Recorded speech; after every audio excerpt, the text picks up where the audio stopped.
너 뭐야? 다방녀야? 눈 안 깔아? 술 취한 조폭의 소리치던 목소리. 그러나 잠시 후 무릎 꿇은 건 그 깡패였습니다.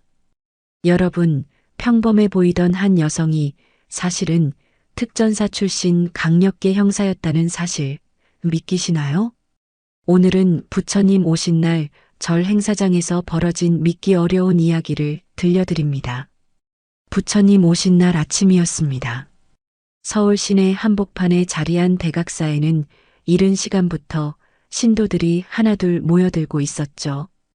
500년 넘은 고찰답게 웅장한 대웅전 앞마당에는 형형색색의 연등이 줄지어 매달려 있었습니다.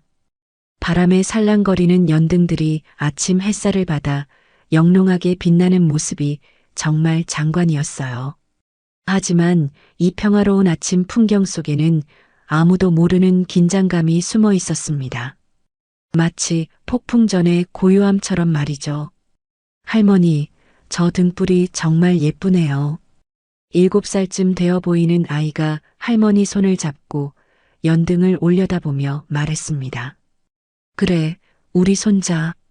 저 등불 하나하나가 모두 부처님께 올리는 마음이란다. 할머니가 손자의 머리를 쓰다듬으며 자상하게 대답했어요. 이런 평범한 대화들이 곳곳에서 들려왔지만 누구도 이 평온함이 곧 깨질 줄은 몰랐습니다.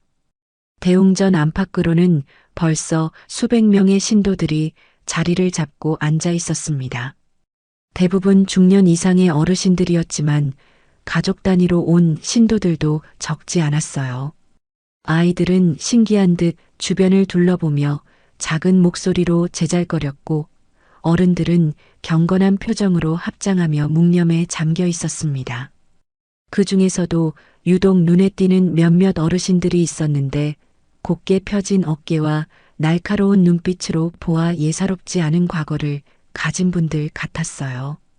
법회가 시작되기 전까지는 아직 1시간 정도 남아 있었지만 벌써부터 분위기는 숙연했습니다. 향로에서 피어오르는 향연이 바람을 타고 퍼져나가면서 절 전체를 신성한 기운으로 감쌌죠.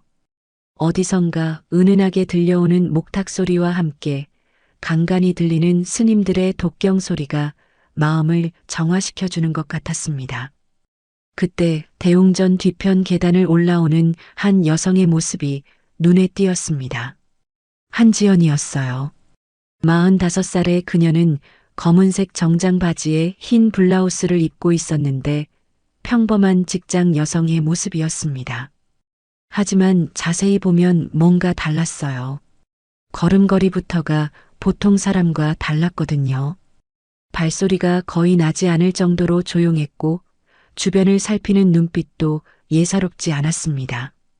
손에는 작은 가방 하나만 들고 있었지만 그 가방을 드는 자세에서도 특별한 훈련을 받은 사람의 느낌이 났어요. 화장도 진하지 않게 단정하게 하고 있었지만 민낯에 가까운 얼굴에서 오히려 강인한 의지가 느껴졌습니다. 지연은 조용히 대웅전 한쪽 구석에 자리를 잡았습니다. 하지만 그녀가 선택한 자리는 결코 우연이 아니었어요. 대웅전 전체를 한눈에 볼 수 있으면서도 동시에 여러 출입구를 모두 확인할 수 있는 위치였거든요. 이런 습관은 오랜 형사 생활에서 자연스럽게 몸에 밴 것이었습니다. 주변 신도들과 마찬가지로 합장하며 부처님 앞에 고개를 숙였지만 지연의 귀는 항상 주변의 소리에 예민하게 반응하고 있었어요. 평상시 강력계 형사로서 온갖 범죄 현장을 누비며 치열하게 살아온 그녀였지만 이곳에서만큼은 그저 평범한 신도 중 한 명이고 싶었습니다. 오늘만큼은 정말 조용히 기도나 하자. 지연은 속으로 중얼거렸어요. 지난주에 마무리한 강도 사건이 얼마나 힘들었는지 아직도 그 여파로 몸과 마음이 지쳐 있었거든요. 특히 그 사건에서 만난 피의자는 정말 악질이었습니다. 죄의식이라고는 전혀 없는 놈이었거든요. 하지만 지연에게는 묘한 예감이 들고 있었습니다. 형사로 15년을 일하면서 기른 직감이었죠. 뭔가 평범하지 않은 일이 일어날 것 같은 느낌. 마치 공기 중에 전기가 흐르는 것 같은 그런 긴장감 말입니다. 주변을 둘러보니 대부분은 정말 평화로운 광경이었어요. 80대로 보이는 할아버지는 묵주를 손에 감고 열심히 연부를 외우고 계셨는데 그분의 반듯한 자세에서 군인 출신임을 짐작할 수 있었습니다. 중년 부부는 나란히 앉아서 조용히 대화를 나누고 있었고 아이들도 처음에는 조금 들떠 있었지만 이제는 부모들 옆에서 얌전히 앉아 있었어요. 해운 스님이 대웅전 앞에 나타나셨습니다. 70대의 노스님이셨지만 걸음걸이가 여전히 꼿꼿하셨어요. 젊은 시절 고행을 많이 하신 분답게 몸에서 나오는 기품이 남달랐습니다. 곧 법회가 시작됩니다. 모든 분들께서는 마음을 가라앉히시고 부처님의 가르침에 귀 기울여 주시기 바랍니다. 스님의 자상하면서도 위엄 있는 목소리가 경내에 울려 퍼졌습니다. 그런데 바로 그때였습니다. 절 입구 쪽에서 뭔가 소란스러운 기운이 감지되기 시작했어요. 지연의 예민한 감각이 그 변화를 놓치지 않았습니다. 무언가 평범하지 않은 일들이 일어나려 하고 있었어요. 지연의 예감은 틀리지 않았습니다. 절 입구 쪽에서 들려오는 소음이 점점 커지고 있었거든요. 처음에는 그저 늦게 온 신도들의 발걸음 소리인 줄 알았는데 뭔가 달랐습니다. 발걸음이 너무 거칠고 무질서했어요. 아, 여기가 그 유명한 절이냐? 거친 목소리가 경내에 울려 퍼졌습니다. 신도들이 일제히 고개를 돌렸어요. 대웅전 앞마당으로 들어서는 4명의 남자들이 보였습니다. 모두 술에 취한 듯 비틀거리고 있었고 옷차림새부터가 예사롭지 않았어요. 맨 앞에 선 남자가 오광수였습니다. 33의 나이에 키가 크고 건장한 체격이었지만 술 냄새가 멀리서도 날 정도로 만취 상태였어요. 이게 뭐야, 축제라면서 이것밖에 안 해? 그가 큰 소리로 떠들어댔습니다. 오광수 뒤를 따라온 3명도 만만치 않았어요. 장도철은 29살로 날카로운 인상의 목과 팔에 문신이 새겨져 있었고 최병식은 31살로 덩치가 가장 컸습니다. 막내인 강진우는 25살이었지만 표정이 가장 사나웠어요. 야, 불 좀 더 크게 켜라. 이게 뭐가 축제야? 오광수가 연등을 가리키며 소리쳤습니다. 그 순간 경건했던 분위기가 순식간에 깨졌어요. 아이들이 무서워서 엄마 품에 더 깊이 파고들었고 어르신들은 당황한 표정으로 서로를 바라봤습니다. 여기서 뭐 하는 거야? 재미없게. 장도철이 비웃으며 말했습니다. 그들의 말투와 행동에서 평범한 시민이 아니라는 게 한눈에 드러났어요. 문신, 험한 말투, 그리고 무엇보다 다른 사람들을 전혀 배려하지 않는 태도가 그들의 정체를 말해주고 있었습니다. 최병식이 앞쪽에 앉아있던 할머니를 향해 손을 휘저었어요. 야, 할매. 좀 비켜봐. 우리도 앞에서 보게. 할머니가 깜짝 놀라서 뒤로 물러났습니다. 아이고, 이게 무슨. 할머니가 중얼거렸지만 그들은 아랑곳하지 않았어요. 강진우는 아예 연등을 손으로 건드리기 시작했습니다. 이거 진짜야? 가짜야? 연등이 흔들리면서 아슬아슬했어요. 신도들이 안 돼요. 라고 외쳤지만 그는 오히려 더 거세게 흔들었습니다. 이때 해운 스님이 급히 다가왔습니다.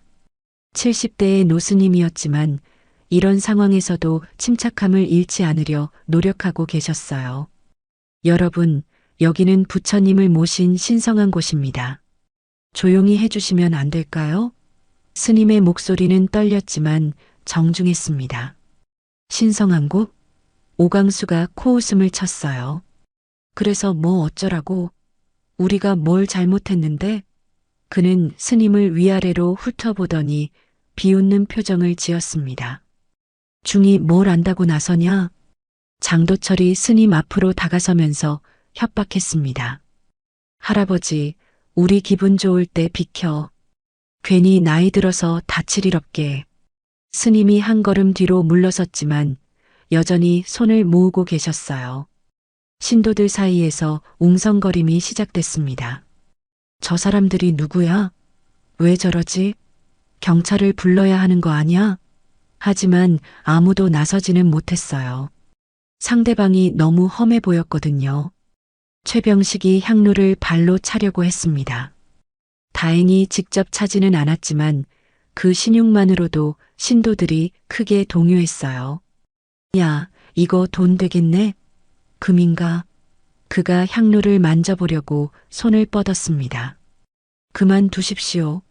이때 한 목소리가 크게 울렸습니다. 모든 사람의 시선이 그쪽으로 향했어요. 80대로 보이는 할아버지 한 분이 일어서서 그들을 향해 걸어오고 계셨습니다. 할아버지의 걸음걸이는 나이에 비해 놀라울 정도로 꼿꼿했어요. 이런 신성한 자리에서 무슨 행패입니까?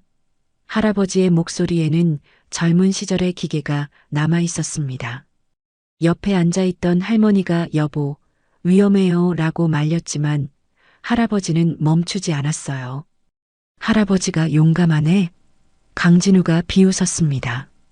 나이 값을 못하고 있어. 하지만 할아버지는 개의치 않았어요. 나는 이 나라를 위해 싸운 참전용사다. 이런 몰상식한 짓을 보고만 있을 수는 없어. 오광수가 화를 내며 할아버지에게 다가갔습니다. 뭐, 참전용사? 그래서 뭐 어쩌라고? 그리고는 할아버지의 어깨를 거칠게 밀었어요. 할아버지가 비틀거렸지만 넘어지지는 않았습니다. 바로 그때였습니다. 지연이 자리에서 조용히 일어났어요. 그리고 천천히 할아버지 쪽으로 걸어갔습니다. 지연의 움직임은 고양이처럼 조용했지만 동시에 맹수의 기운이 감돌았어요. 잠깐만요. 지연이 할아버지와 오광수 사이에 끼어들었습니다. 그리고 할아버지를 자신의 뒤로 보호하듯 감쌌어요. 어르신, 괜찮으세요? 지연의 목소리는 차분했지만 눈빛은 예사롭지 않았습니다. 오광수가 지연을 위아래로 훑어봤어요. 야, 누가 나서라고 했냐? 아가씨가 끼어들 일이 아니야. 하지만 지연은 한 발자국도 물러서지 않았습니다. 오히려 더 앞으로 나섰어요. 지금 뭐 하시는 겁니까? 지연의 목소리는 여전히 조용했습니다. 하지만 그 조용함 속에 무언가 위험한 기운이 감돌고 있었어요.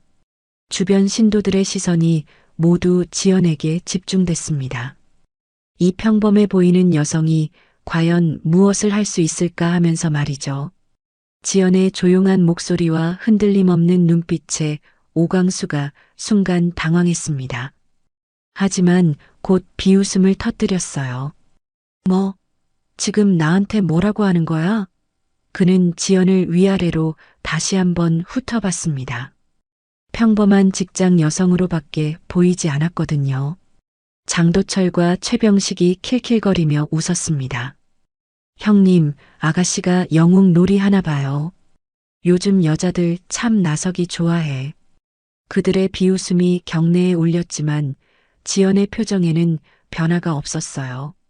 하지만 참전용사 할아버지는 달랐습니다. 지연의 뒤에서 그녀를 바라보는 할아버지의 눈빛에는 뭔가 특별한 것이 있었어요.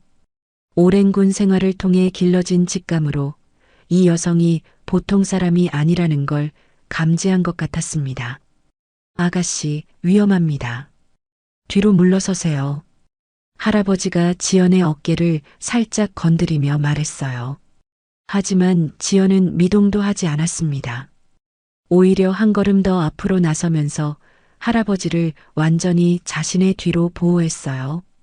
어르신은 걱정하지 마세요. 지연이 뒤돌아 할아버지를 향해 미소를 지었습니다. 그런데 그 미소가 참 특이했어요.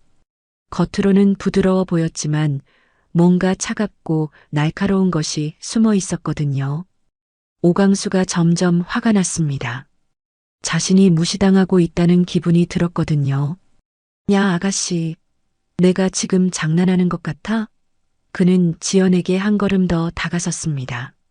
술 냄새가 더 진하게 풍겼어요. 장난이 아니라면 더욱 문제죠. 지연이 차분하게 대답했습니다. 신성한 곳에서 어르신들과 아이들을 괴롭히는 게 장난이 아니라면 그건 범죄입니다. 강진우가 끼어들었습니다. 범죄? 웃기네. 우리가 뭘 했다고 범죄야? 그는 지연을 비웃으며 말했어요. 그냥 좀 시끄럽게 한 것뿐인데 그게 무슨 범죄냐고. 지연이 고개를 천천히 끄덕였습니다. 시끄럽게 한 것뿐이라고요? 그녀의 목소리에 묘한 여유가 느껴졌어요. 그럼 지금까지 하신 일들을 정리해 드릴까요? 주변 신도들이 숨을 죽이고 지켜보고 있었습니다. 이 대치 상황이 어떻게 전개될지 아무도 예측할 수 없었어요. 아이들은 부모들 뒤로 숨어서 조용히 상황을 지켜보고 있었고, 어르신들은 걱정스러운 표정으로 지연을 바라보고 계셨습니다. 첫째, 종교시설 업무방해. 지연이 차근차근 말하기 시작했어요. 둘째, 노인 및 아동 대상 협박 행위. 셋째, 문화재 손상 시도. 그녀가 말할 때마다 조폭들의 표정이 조금씩 굳어졌습니다. 최병식이 어이없다는 듯 웃었어요. 야, 이 아가씨 뭐야? 경찰이야? 하지만 그의 웃음에는 이전만큼 여유가 없었습니다. 지연의 정확한 법적 지식에 당황한 기색이 역력했어요. 경찰이든 아니든 상관없죠. 지연이 대답했습니다. 중요한 건 여러분이 지금 당장 사과하고 물러서시는 겁니다. 그녀의 목소리에는 협상의 여지가 없다는 단호함이 담겨 있었어요. 오강수가 갑자기 크게 웃었습니다. 아, 진짜 웃기네. 아가씨가 우리한테 명령해? 그는 지연에게 더 가까이 다가가면서 위협적인 자세를 취했어요. 내가 누군지 알고 말하는 거야? 글쎄요, 누구시죠? 지연이 전혀 위축되지 않고 되물었습니다. 오히려 약간 지루하다는 듯한 표정을 지었어요. 이런 반응에 오광수가 더욱 당황했습니다. 장도철이 옆에서 지연을 흘겨봤어요. 야, 아가씨. 우리가 누군지 모르니까 이렇게 나오는 거지. 우리는. 하지만 지연이 손을 들어 그의 말을 중단시켰습니다. 누구든 상관없어요. 지연의 목소리가 한층 차가워졌습니다. 제가 관심 있는 건 오직 하나입니다. 지금 당장 이곳을 떠나시느냐 아니면 강제로 나가시게 하느냐. 해운 스님이 뒤에서 지연을 걱정스럽게 바라봤어요. 보살님, 위험합니다. 경찰을. 하지만 지연이 고개를 살짝 돌려 스님을 향해 안심하라는 눈빛을 보냈습니다. 강진우가 참지 못하고 앞으로 나섰습니다. 야, 이 여자 진짜 재수 없네. 혼내줘야겠어. 그는 주먹을 불끈 쥐었어요. 하지만 바로 그때 참전용사 할아버지가 지연의 어깨를 툭 건드렸습니다. 아가씨. 할아버지의 목소리가 조용했어요. 이 할아버지가 보기에 아가씨는 특별한 훈련을 받으신 것 같은데. 할아버지의 경험 많은 눈이 지연의 자세와 표정을 읽고 있었습니다. 지연이 뒤돌아 할아버지를 바라봤어요. 그리고 작게 고개를 끄덕였습니다. 어르신 눈이 정확하시네요. 그 순간 지연의 분위기가 미묘하게 바뀌었어요. 마치 잠들어 있던 무언가가 깨어나는 것 같았습니다. 오광수가 이 대화를 듣고 있었지만 여전히 상황을 파악하지 못했어요. 야, 뭔 소리를 하는 거야? 그냥 아가씨 아니야? 그는 짜증을 내며 지연의 팔을 잡으려고 손을 뻗었습니다. 바로 그 순간이었습니다. 지연이 움직였어요. 순식간의 일이었습니다. 오광수의 손이 지연의 팔을 향해 뻗어지는 순간 시간이 정지한 것 같았습니다. 하지만 지연의 반응은 번개처럼 빨랐어요. 그녀가 몸을 살짝 비틀면서 오강수의 손목을 잡았습니다. 그리고 정확한 지점에 압력을 가했어요. 으악! 오강수가 비명을 지르며 무릎을 꿇었습니다. 지연이 사용한 것은 특전사에서 배운 관절기였어요. 상대방을 다치게 하지 않으면서도 완전히 제압할 수 있는 기술이었습니다. 오강수는 고통 때문에 꼼짝할 수 없었어요. 아, 아파. 놓아. 오강수가 울부짖었지만 지연은 미동도 하지 않았습니다. 오히려 더 정확하게 압박점을 눌러서 그를 완전히 통제했어요. 진정하세요. 더 저항하면 더 아플 겁니다. 주변 신도들이 일제히 탄성을 질렸어요. 어머나, 저 여자분이 누구지? 대단하네. 아이들도 놀란 눈으로 상황을 지켜봤습니다. 그런데 무서워하기보다는 오히려 신기해하는 것 같았어요. 장도철과 최병식, 강진우가 당황했습니다. 자신들의 우두머리가 순식간에 제압당하는 모습을 본 적이 없었거든요. 형님, 장도철이 달려들려고 했지만 지연의 차가운 눈빛에 주춤했어요. 한 명씩 와도 상관없고 셋이 같이 와도 상관없어요. 지연이 여전히 오강수를 제압한 채로 말했습니다. 하지만 결과는 똑같을 겁니다. 그녀의 목소리에는 절대적인 자신감이 담겨 있었어요. 참전용사 할아버지가 감탄했습니다. 역시 그렇군요. 군 출신이시죠? 할아버지의 눈에는 존경의 빛이 떠올랐어요. 그런 정확한 관절기는 특수부대가 아니면 쓸 수 없습니다. 해운 스님도 놀라워했어요. 보살님, 정말 대단하십니다. 하지만 동시에 걱정스러운 표정도 지었어요. 폭력 사태로 번지는 것은 원하지 않았거든요. 형님을 놓아. 강진우가 주먹을 쥐고 달려들었습니다. 하지만 지연은 여전히 침착했어요. 오강수의 팔을 놓지 않은 채로 발을 들어 강진우의 정강이를 정확히 찼습니다. 강진우가 하고 소리치며 뒤로 물러섰어요. 폭력은 좋아하지 않아요. 지연이 차분하게 말했습니다. 하지만 정당방위라면 이야기가 다르죠. 그녀의 발차기는 강진우를 다치게 하지 않으면서도 확실히 무력화시켰어요. 최병식이 화를 내며 소리쳤습니다. 이 여자 대체 뭐야? 무술을 배웠나? 그는 덩치는 가장 컸지만 지연 앞에서는 왠지 주저하게 됐어요. 뭔가 본능적으로 위험을 감지한 것 같았습니다. 무술이라고 하기엔 좀 과분하고요. 지연이 겸손하게 대답했습니다. 그냥 몸을 보호하는 방법을 조금 아는 정도죠. 하지만 그녀의 겸손한 말과 달리 오강수는 여전히 그녀의 통제하에 있었어요. 오강수가 고통스러워하며 말했습니다. 아, 아파. 대체 넌 뭐야? 뭘 배운 거야? 술이 깨면서 상황의 심각성을 깨달았나 봤어요. 자신이 만만치 않은 상대와 마주쳤다는 걸 말이죠. 지연이 오강수를 바라보며 조용히 말했습니다. 다시 한번 묻겠습니다. 뭐 하시는 겁니까? 이번에는 처음 물었을 때와 톤이 달랐어요. 더 날카롭고 위협적이었습니다. 장도철이 주춤거리면서 말했어요. 야, 우리 그냥 재미있게 놀려고 한 거야. 별 뜻 없었어. 그의 목소리에서 처음의 기세가 완전히 사라져 있었습니다. 재미있게요? 지연이 비웃었습니다.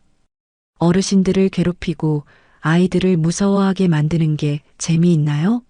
그녀의 질문에 장도철이 대답하지 못했어요.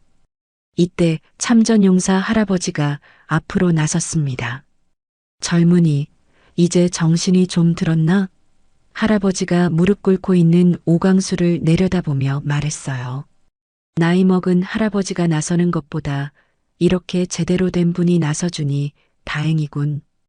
오강수가 고개를 들어 지연을 바라봤습니다. 그의 눈에 뭔가 이상한 빛이 떠올랐어요.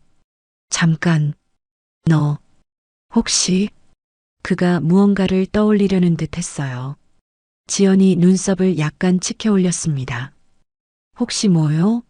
그녀도 오강수의 표정 변화를 놓치지 않았어요.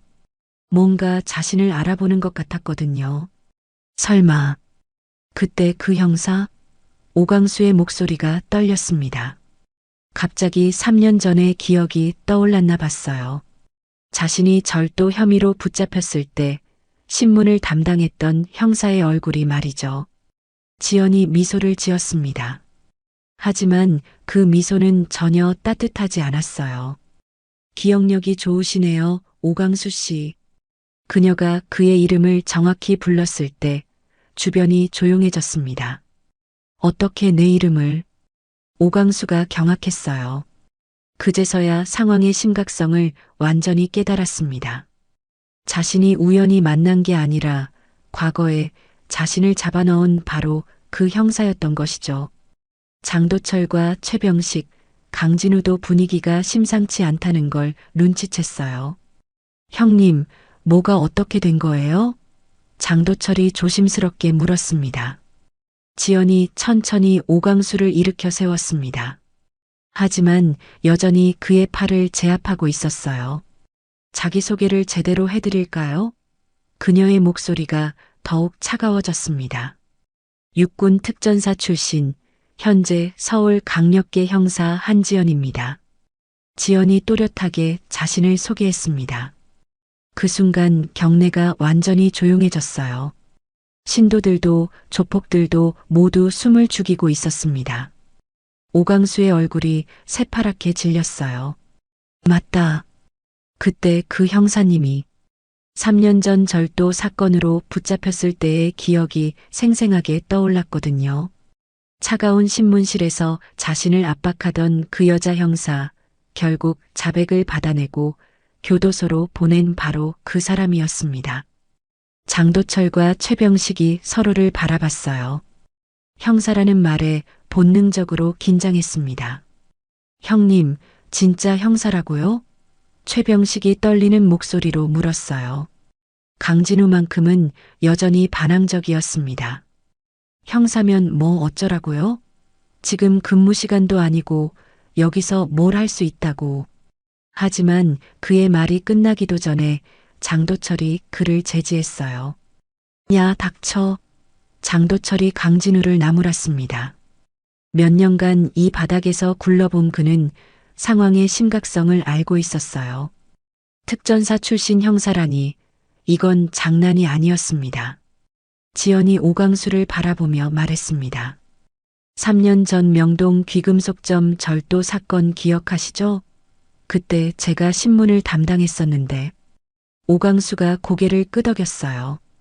부인할 수도 없었거든요. 그때 제가 뭐라고 했는지 기억하세요? 지연의 목소리에 묘한 여유가 느껴졌어요. 다시는 이런 일로 만나지 말자고 했죠. 오강수가 입술을 깨물었습니다. 기억합니다. 그때의 수치심과 두려움이 다시 살아났어요. 이 여자 앞에서는 어떤 거짓말도 통하지 않는다는 걸 알고 있었거든요.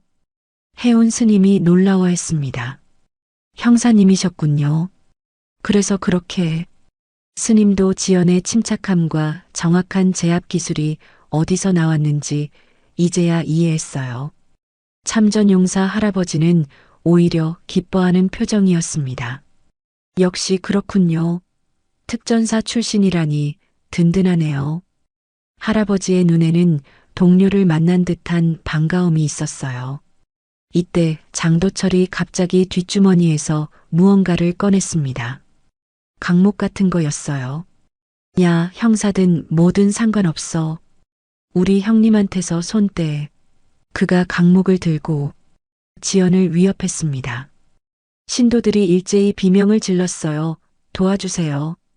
아이들이 무서워서 울기 시작했고 어르신들은 뒤로 물러섰습니다. 평화로웠던 법회가 완전히 아수라장이 됐어요. 하지만 지연은 전혀 당황하지 않았습니다. 오히려 한숨을 쉬었어요. 흉기를 사용하면 특수협박죄 3년 이하 징역 또는 500만 원 이하 벌금입니다. 그녀가 차분하게 법조항을 읊었어요. 또한 종교시설에서 흉기를 사용한 협박은 가중처벌 대상입니다. 지연이 계속해서 말했어요. 여기에 현직 경찰관에 대한 공무집행 방해죄까지 더해지면 최대 5년까지 가능하죠. 장도철의 손이 떨리기 시작했습니다. 법적 지식이 정확하게 떨어지는 것에 압도당한 것 같았어요. 그래도 우리가 할 일은 해야지. 하지만 그의 목소리에서 확신이 사라지고 있었습니다. 지연이 여전히 오광수를 제압한 채로 장도철을 바라봤어요. 강목 내려놓으세요. 마지막 경고입니다. 그녀의 목소리는 여전히 차분했지만 뭔가 위험한 기운이 감돌았어요. 바로 그때 지연의 머릿속에 과거의 기억이 스쳐 지나갔습니다. 특전사 훈련소에서의 모습들이 플래시백처럼 떠올랐어요. 새벽 5시 기상 나팔 소리, 혹독한 체력 훈련, 그리고 실전을 방불케 하는 격투 훈련들. 기합, 교관의 우렁찬 목소리가 들렸어요. 특전사는 언제 어디서든 임무를 완수한다. 두려움은 없다. 젊은 시절의 지연이 동료들과 함께 구호를 외치는 모습이 보였습니다. 총검술 훈련에서 가상의 적을 상대로 하던 모습, 야간 침투 훈련에서 적진을 돌파하던 기억들. 그 모든 훈련이 바로 이런 순간을 위한 것이었어요. 무고한 시민들을 보호하기 위한 말이죠. 플래시백이 끝나자 지연의 눈빛이 더욱 날카로워졌습니다. 특전사 시절의 단호함이 되살아났어요. 장도철 씨, 칼을 내려놓으세요. 이번에는 명령조였습니다. 장도철이 주춤했어요. 지연의 변화된 기운을 감지했거든요. 마치 사냥꾼이 사냥감을 노리는 것 같은 집중력이 느껴졌습니다. 나는 그가 말을 더듬었어요. 최병식이 옆에서 장도철의 팔을 잡았습니다. 도철아, 그만해. 이거 장난이 아니야. 덩치는 가장 컸지만 그도 지연 앞에서는 위축될 수밖에 없었어요. 강진우만큼은 여전히 고개를 저었습니다. 왜 다들 쫄아? 여자 하나 뭐가 무섭다고. 하지만 그의 목소리도 전보다 힘이 없었어요. 지연이 장도철을 똑바로 바라봤습니다. 5초 드리겠습니다. 내려놓거나 제가 직접 빼앗거나. 그녀의 카운트다운이 시작됐어요. 하나, 둘. 장도철의 이마에 식은땀이 흘렀습니다. 지연의 눈빛에서 농담이 아니라는 걸 읽었거든요. 셋. 지연의 목소리가 계속 이어졌어요. 넷. 지연의 카운트가 계속됐습니다. 장도철의 손에 든 강목이 더욱 심하게 떨렸어요. 주변 신도들은 숨을 죽이고 이 긴장된 대치 상황을 지켜봤습니다. 아이들의 흐느끼는 소리만이 정막을 깨뜨렸죠. 5. 지연의 목소리가 떨어지는 순간 그녀가 움직였습니다. 여전히 오광수의 팔을 제압한 채로 번개 같은 속도로 자유로운 손을 뻗었어요. 장도철이 강목을 휘두르려 했지만 이미 늦었습니다. 지연의 손이 장도철의 손목을 정확히 잡았어요. 그리고 특전사에서 배운 무장의 제수를 사용했습니다. 순식간에 강목이 장도철의 손에서 떨어져 바닥에 떨어졌죠. 장도철은 손목을 붙잡고 신음했어요. 으악, 아파. 장도철이 비명을 질렀습니다. 지연의 기술은 정확했어요. 상대를 다치게 하지 않으면서도 완전히 무력화시키는 것이었거든요. 신도들이 일제히 감탄했습니다. 대단해. 정말 프로구나. 참전용사 할아버지는 고개를 끄덕이며 감탄했어요. 역시 특전사 출신은 달라. 할아버지의 목소리에 존경심이 가득했습니다. 해온 스님이 안도의 한숨을 쉬었어요. 다행입니다. 아무도 다치지 않아서. 스님의 자비로운 마음은 조폭들까지도 걱정하고 있었어요. 지연이 떨어진 강목을 발로 멀리 밀어냈습니다. 이제 흉기까지 사용하셨으니 상황이 심각해졌네요. 그녀가 차분하게 말했어요. 공무집행방해죄, 특수협박죄, 그리고 종교시설 내 흉기 사용. 최병식이 완전히 기가 죽었습니다. 형사님 저희가 잘못했습니다. 덩치는 컸지만 지연 앞에서는 완전히 위축된 모습이었어요. 오강수도 이제 완전히 술이 깬 것 같았어요. 형사님, 정말 죄송합니다. 저희가 너무 나갔습니다. 그의 목소리에는 진심 어린 후회가 담겨 있었어요. 하지만 강진우만큼은 여전히 반항적이었습니다. 뭐가 잘못된 거예요? 우리가 뭘 그렇게 잘못했다고. 그가 버럭 소리쳤어요. 그냥 좀 떠들고 장난친 것뿐인데. 지연이 강진우를 바라봤습니다. 가장 어린 나이답게 아직도 상황 파악을 못하고 있었어요. 좀 떠들고 장난친 것뿐이라고요? 지연의 목소리에 차가운 분노가 섞였습니다. 어르신들을 밀치고 아이들을 무서워하게 만들고 스님을 협박하고 심지어 강목까지 휘두른 게 장난이에요? 지연이 하나하나 따지자 강진우의 표정이 굳었어요. 참전용사 할아버지가 강진우를 바라봤습니다. 젊은이, 나이는 어리지만 정말 철이 없구나. 할아버지의 목소리에는 안타까움이 담겨 있었어요. 이런 식으로 살다가는 큰일 난다. 할아버지는 상관하지 마세요. 강진우가 할아버지에게까지 버럭 소리쳤어요.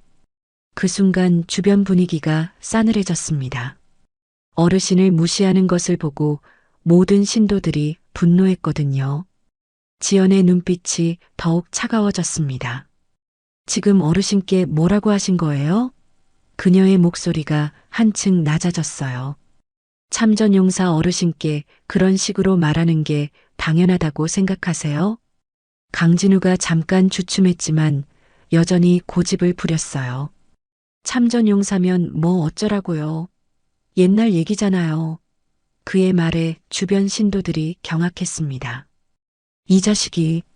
다른 어르신 한 분이 일어서려 했지만 참전용사 할아버지가 손을 들어 만류했어요. 괜찮습니다. 젊으니까 모르는 거겠죠. 할아버지의 관대함이 오히려 강진우를 더욱 부끄럽게 만들었어요. 지연이 깊게 숨을 들이마셨습니다. 화를 다스리려는 것 같았어요. 강진우 씨, 마지막으로 기회를 드리겠습니다. 지금 당장 어르신께 사과하세요. 싫어요. 강진우가 고개를 저었어요. 왜 제가 사과해야 해요? 우리가 뭘 잘못했는데요? 그는 끝까지 자신의 잘못을 인정하지 않았어요. 바로 그때 멀리서 사이렌 소리가 들렸습니다. 누군가가 112에 신고를 한 것 같았어요. 경찰차가 절 입구로 들어오고 있었습니다. 장도철과 최병식이 불안해했어요. 형님, 경찰 왔어요. 어떻게 하죠? 그들은 이미 완전히 기가 죽어 있었습니다. 오강수도 체념한 표정이었어요. 됐다.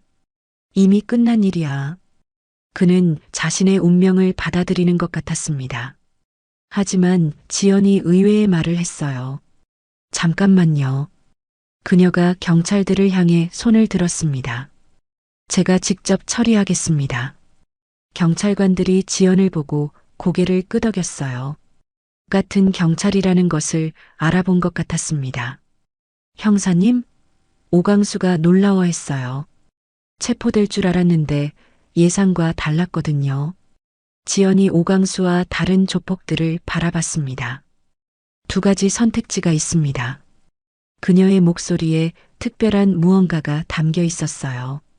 첫째, 지금 당장 체포되어 법정에서 만나거나. 둘째는 뭔데요? 장도철이 조심스럽게 물었어요.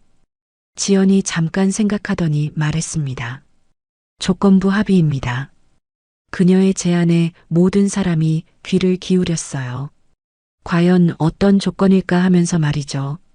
조건부 합의라니요? 오강수가 조심스럽게 물었습니다. 체포를 면할 수 있다는 희망에 그의 눈빛이 살아났어요. 장도철과 최병식도 긴장한 표정으로 지연을 바라봤습니다. 지연이 천천히 조건들을 제시했어요. 첫째, 지금 당장 이곳에 계신 모든 신도분들과 어르신께 정중히 사과하세요. 그녀의 목소리는 협상의 여지가 없다는 단호함을 담고 있었습니다. 둘째, 앞으로 1년간 이 절에서 봉사활동을 하세요. 도시락 배달, 주방일, 청소 등 스님이 시키시는 모든 일을 성실히 해야 합니다. 지연의 조건에 해온 스님이 놀라워했어요. 셋째, 만약 이 약속을 어기거나 다시 이런 일을 저지르면 오늘 일에 대한 모든 법적 책임을 지게 됩니다. 합의는 즉시 무효가 되고요. 지연의 마지막 조건이 떨어지자 조폭들이 서로를 바라봤어요. 해운 스님이 지연에게 다가왔습니다. 형사님, 정말 괜찮으신가요? 이분들이 과연 스님의 걱정스러운 목소리에 지연이 고개를 끄덕였어요. 스님, 저는 사람을 변화시키는 것이 진짜 승리라고 생각합니다. 지연의 말에 참전용사 할아버지가 감탄했어요. 적을 무너뜨리는 게 아니라 동료로 만드는 게 진짜 승리죠. 오강수가 무릎을 꿇고 생각에 잠겼습니다. 1년간 봉사활동이라니 쉽지 않은 조건이었어요. 하지만 감옥에 가는 것보다는 훨씬 나았습니다. 형사님, 정말 그렇게 해주신다면 장도철과 최병식도 고개를 끄덕였어요. 저희도 동의합니다. 감사합니다, 형사님. 그들의 목소리에는 진심 어린 감사가 담겨 있었어요. 하지만 강진우만큼은 달랐습니다. 왜 우리가 그래야 합니까? 그가 여전히 반항적으로 말했어요. 봉사활동이라니 우리가 뭘 잘못했다고. 지연이 강진우를 바라봤습니다. 아직도 본인이 뭘 잘못했는지 모르겠다는 거군요. 그녀의 목소리에 실망이 담겨 있었어요. 강진우야, 그만해. 오강수가 강진우를 나무랐어요. 형사님이 이렇게 봐주시는데 왜 그래? 하지만 강진우는 고개를 저었습니다. 저는 동의 안 해요. 강진우가 크게 소리쳤어요. 우리가 뭘 잘못했다고 1년이나 여기서 일해야 해요? 말도 안 돼. 그의 반항에 주변 분위기가 차가워졌습니다. 참전용사 할아버지가 안타까운 표정으로 강진우를 바라봤어요. 젊은이, 지금이라도 정신 차려. 저 형사님이 얼마나 관대하게 봐주시는지 모르겠니? 할아버지는 빠져요. 강진우가 또 할아버지에게 무례하게 굴었어요. 그 순간 지연의 인내심이 한계에 달했습니다. 좋습니다. 지연이 냉정하게 말했어요. 강진우 씨는 합의에서 제외하겠습니다. 그녀가 경찰들을 향해 손짓했어요. 저분만 연행해 주세요. 뭐? 강진우가 당황했어요. 왜 저만요? 하지만 이미 늦었습니다. 경찰관들이 다가와서 강진우에게 수갑을 채웠어요. 강진우 씨, 신성한 장소에서의 소란 행위, 노인 협박, 공무집행방해 혐의로 체포합니다. 경찰관의 체포 선언에 강진우의 얼굴이 하얗게 질렸어요. 형님들, 저를 버리시는 거예요? 강진우가 다른 조폭들을 향해 소리쳤지만 그들도 어쩔 수 없었어요. 강진우 스스로 선택한 결과였거든요. 그제서야 자신의 행동이 얼마나 잘못되었는지 깨달은 것 같았습니다. 하지만 이미 늦었어요. 지연이 그 모습을 보며 안타까워했어요. 사람은 때로는 큰 깨달음을 얻기 위해 큰 대가를 치러야 합니다. 해운 스님이 지연의 말에 고개를 끄덕였어요. 이제 남은 것은 오광수, 장도철, 최병식 3명이었습니다. 그들은 강진우의 모습을 보고 더욱 자신들의 처지를 깨달았어요. 오광수가 먼저 무릎을 꿇었습니다. 죄송합니다. 그가 큰 소리로 사죄했어요. 오늘 저희가 보인 행동들을 진심으로 사과드립니다. 장도철과 최병식도 따라서 무릎을 꿇었어요. 정말 죄송합니다. 용서해 주세요. 그들의 사과는 진심이었습니다. 특히 오강수는 참전용사 할아버지 앞으로 가서 더욱 깊게 고개를 숙였어요. 어르신, 정말 죄송합니다. 제가 너무 무례했습니다. 할아버지가 오강수의 어깨를 가볍게 두드려 주셨어요. 젊으니까 실수할 수 있지. 중요한 건 이제부터야. 할아버지의 관대함에 오강수의 눈가가 촉촉해졌습니다. 아이들과 어르신들 앞에서도 차례로 사과했어요. 아이들을 무서워하게 해서 죄송합니다. 어르신들을 불편하게 해드려서 죄송합니다. 진심 어린 사과에 신도들의 마음도 누그러졌어요. 해온 스님이 그들 앞에 섰습니다. 오늘 부처님의 법은 책 속이 아니라 사람의 행동 속에서 빛났습니다. 스님의 말씀에 모든 사람이 고개를 끄덕였어요. 지연이 마지막으로 말했습니다. 진정한 승리는 적을 무너뜨리는 게 아닙니다. 적을 동료로 만드는 것이죠. 그녀의 말에 깊은 울림이 있었어요. 그로부터 한 달이 지났습니다. 대각사 주방에서는 매일 아침 일찍부터 부산한 소리가 들려왔어요. 야, 오강수, 그거 물 너무 많이 넣었어. 장도철, 양파 써는 거 좀 잘해봐. 해온 스님의 다정한 지적에 조폭 출신들이 머리를 극적이며 웃고 있었습니다. 오강수는 앞치마를 두르고 열심히 설거지를 하고 있었어요. 처음에는 서툴렀지만 이제는 제법 손놀림이 능숙해졌습니다. 스님, 이 그릇들 다 끝났습니다. 그의 목소리에는 뿌듯함이 담겨 있었어요. 장도철은 도시락 포장을 담당하고 있었습니다. 어르신들 드실 거니까 정성스럽게 해야지. 예전의 거친 모습은 온데간데였고 꼼꼼하게 반찬을 담는 그의 모습이 인상적이었어요. 문신이 새겨진 팔로 정성스럽게 도시락을 포장하는 모습이 묘한 감동을 주었습니다. 최병식은 청소를 맡고 있었어요. 덩치가 큰 그가 걸레를 들고 구석구석 닦는 모습이 우스꽝스러우면서도 진지했습니다. 여기도 깨끗하게, 저기도 깨끗하게. 혼자 중얼거리면서 열심히 일하는 모습에서 진정성이 느껴졌어요. 참전용사 할아버지가 주방으로 들어오셨습니다. 오늘도 고생이 많네, 젊은이들. 할아버지의 다정한 인사에 세 사람이 일제히 고개를 숙였어요. 할아버지, 안녕하세요. 예전과는 완전히 다른 공손한 모습이었습니다. 오강수야, 너 요즘 많이 달라졌구나. 할아버지가 오강수의 어깨를 두드려 주셨어요. 처음에는 걱정이 많았는데 이제 보니 정말 좋은 청년이구나. 오강수의 눈가가 촉촉해졌습니다. 할아버지 말씀 덕분입니다. 오강수가 진심으로 대답했어요. 그때 할아버지가 나서주시지 않았다면 저는 아마 더 큰 잘못을 저질렀을 거예요. 그의 고백에 할아버지가 고개를 끄덕이셨습니다. 해온 스님이 도시락들을 점검하며 만족스러워했어요. 정말 잘했네. 이제 독거노인분들께 배달 가야지. 스님의 말에 장도철이 손을 들었습니다.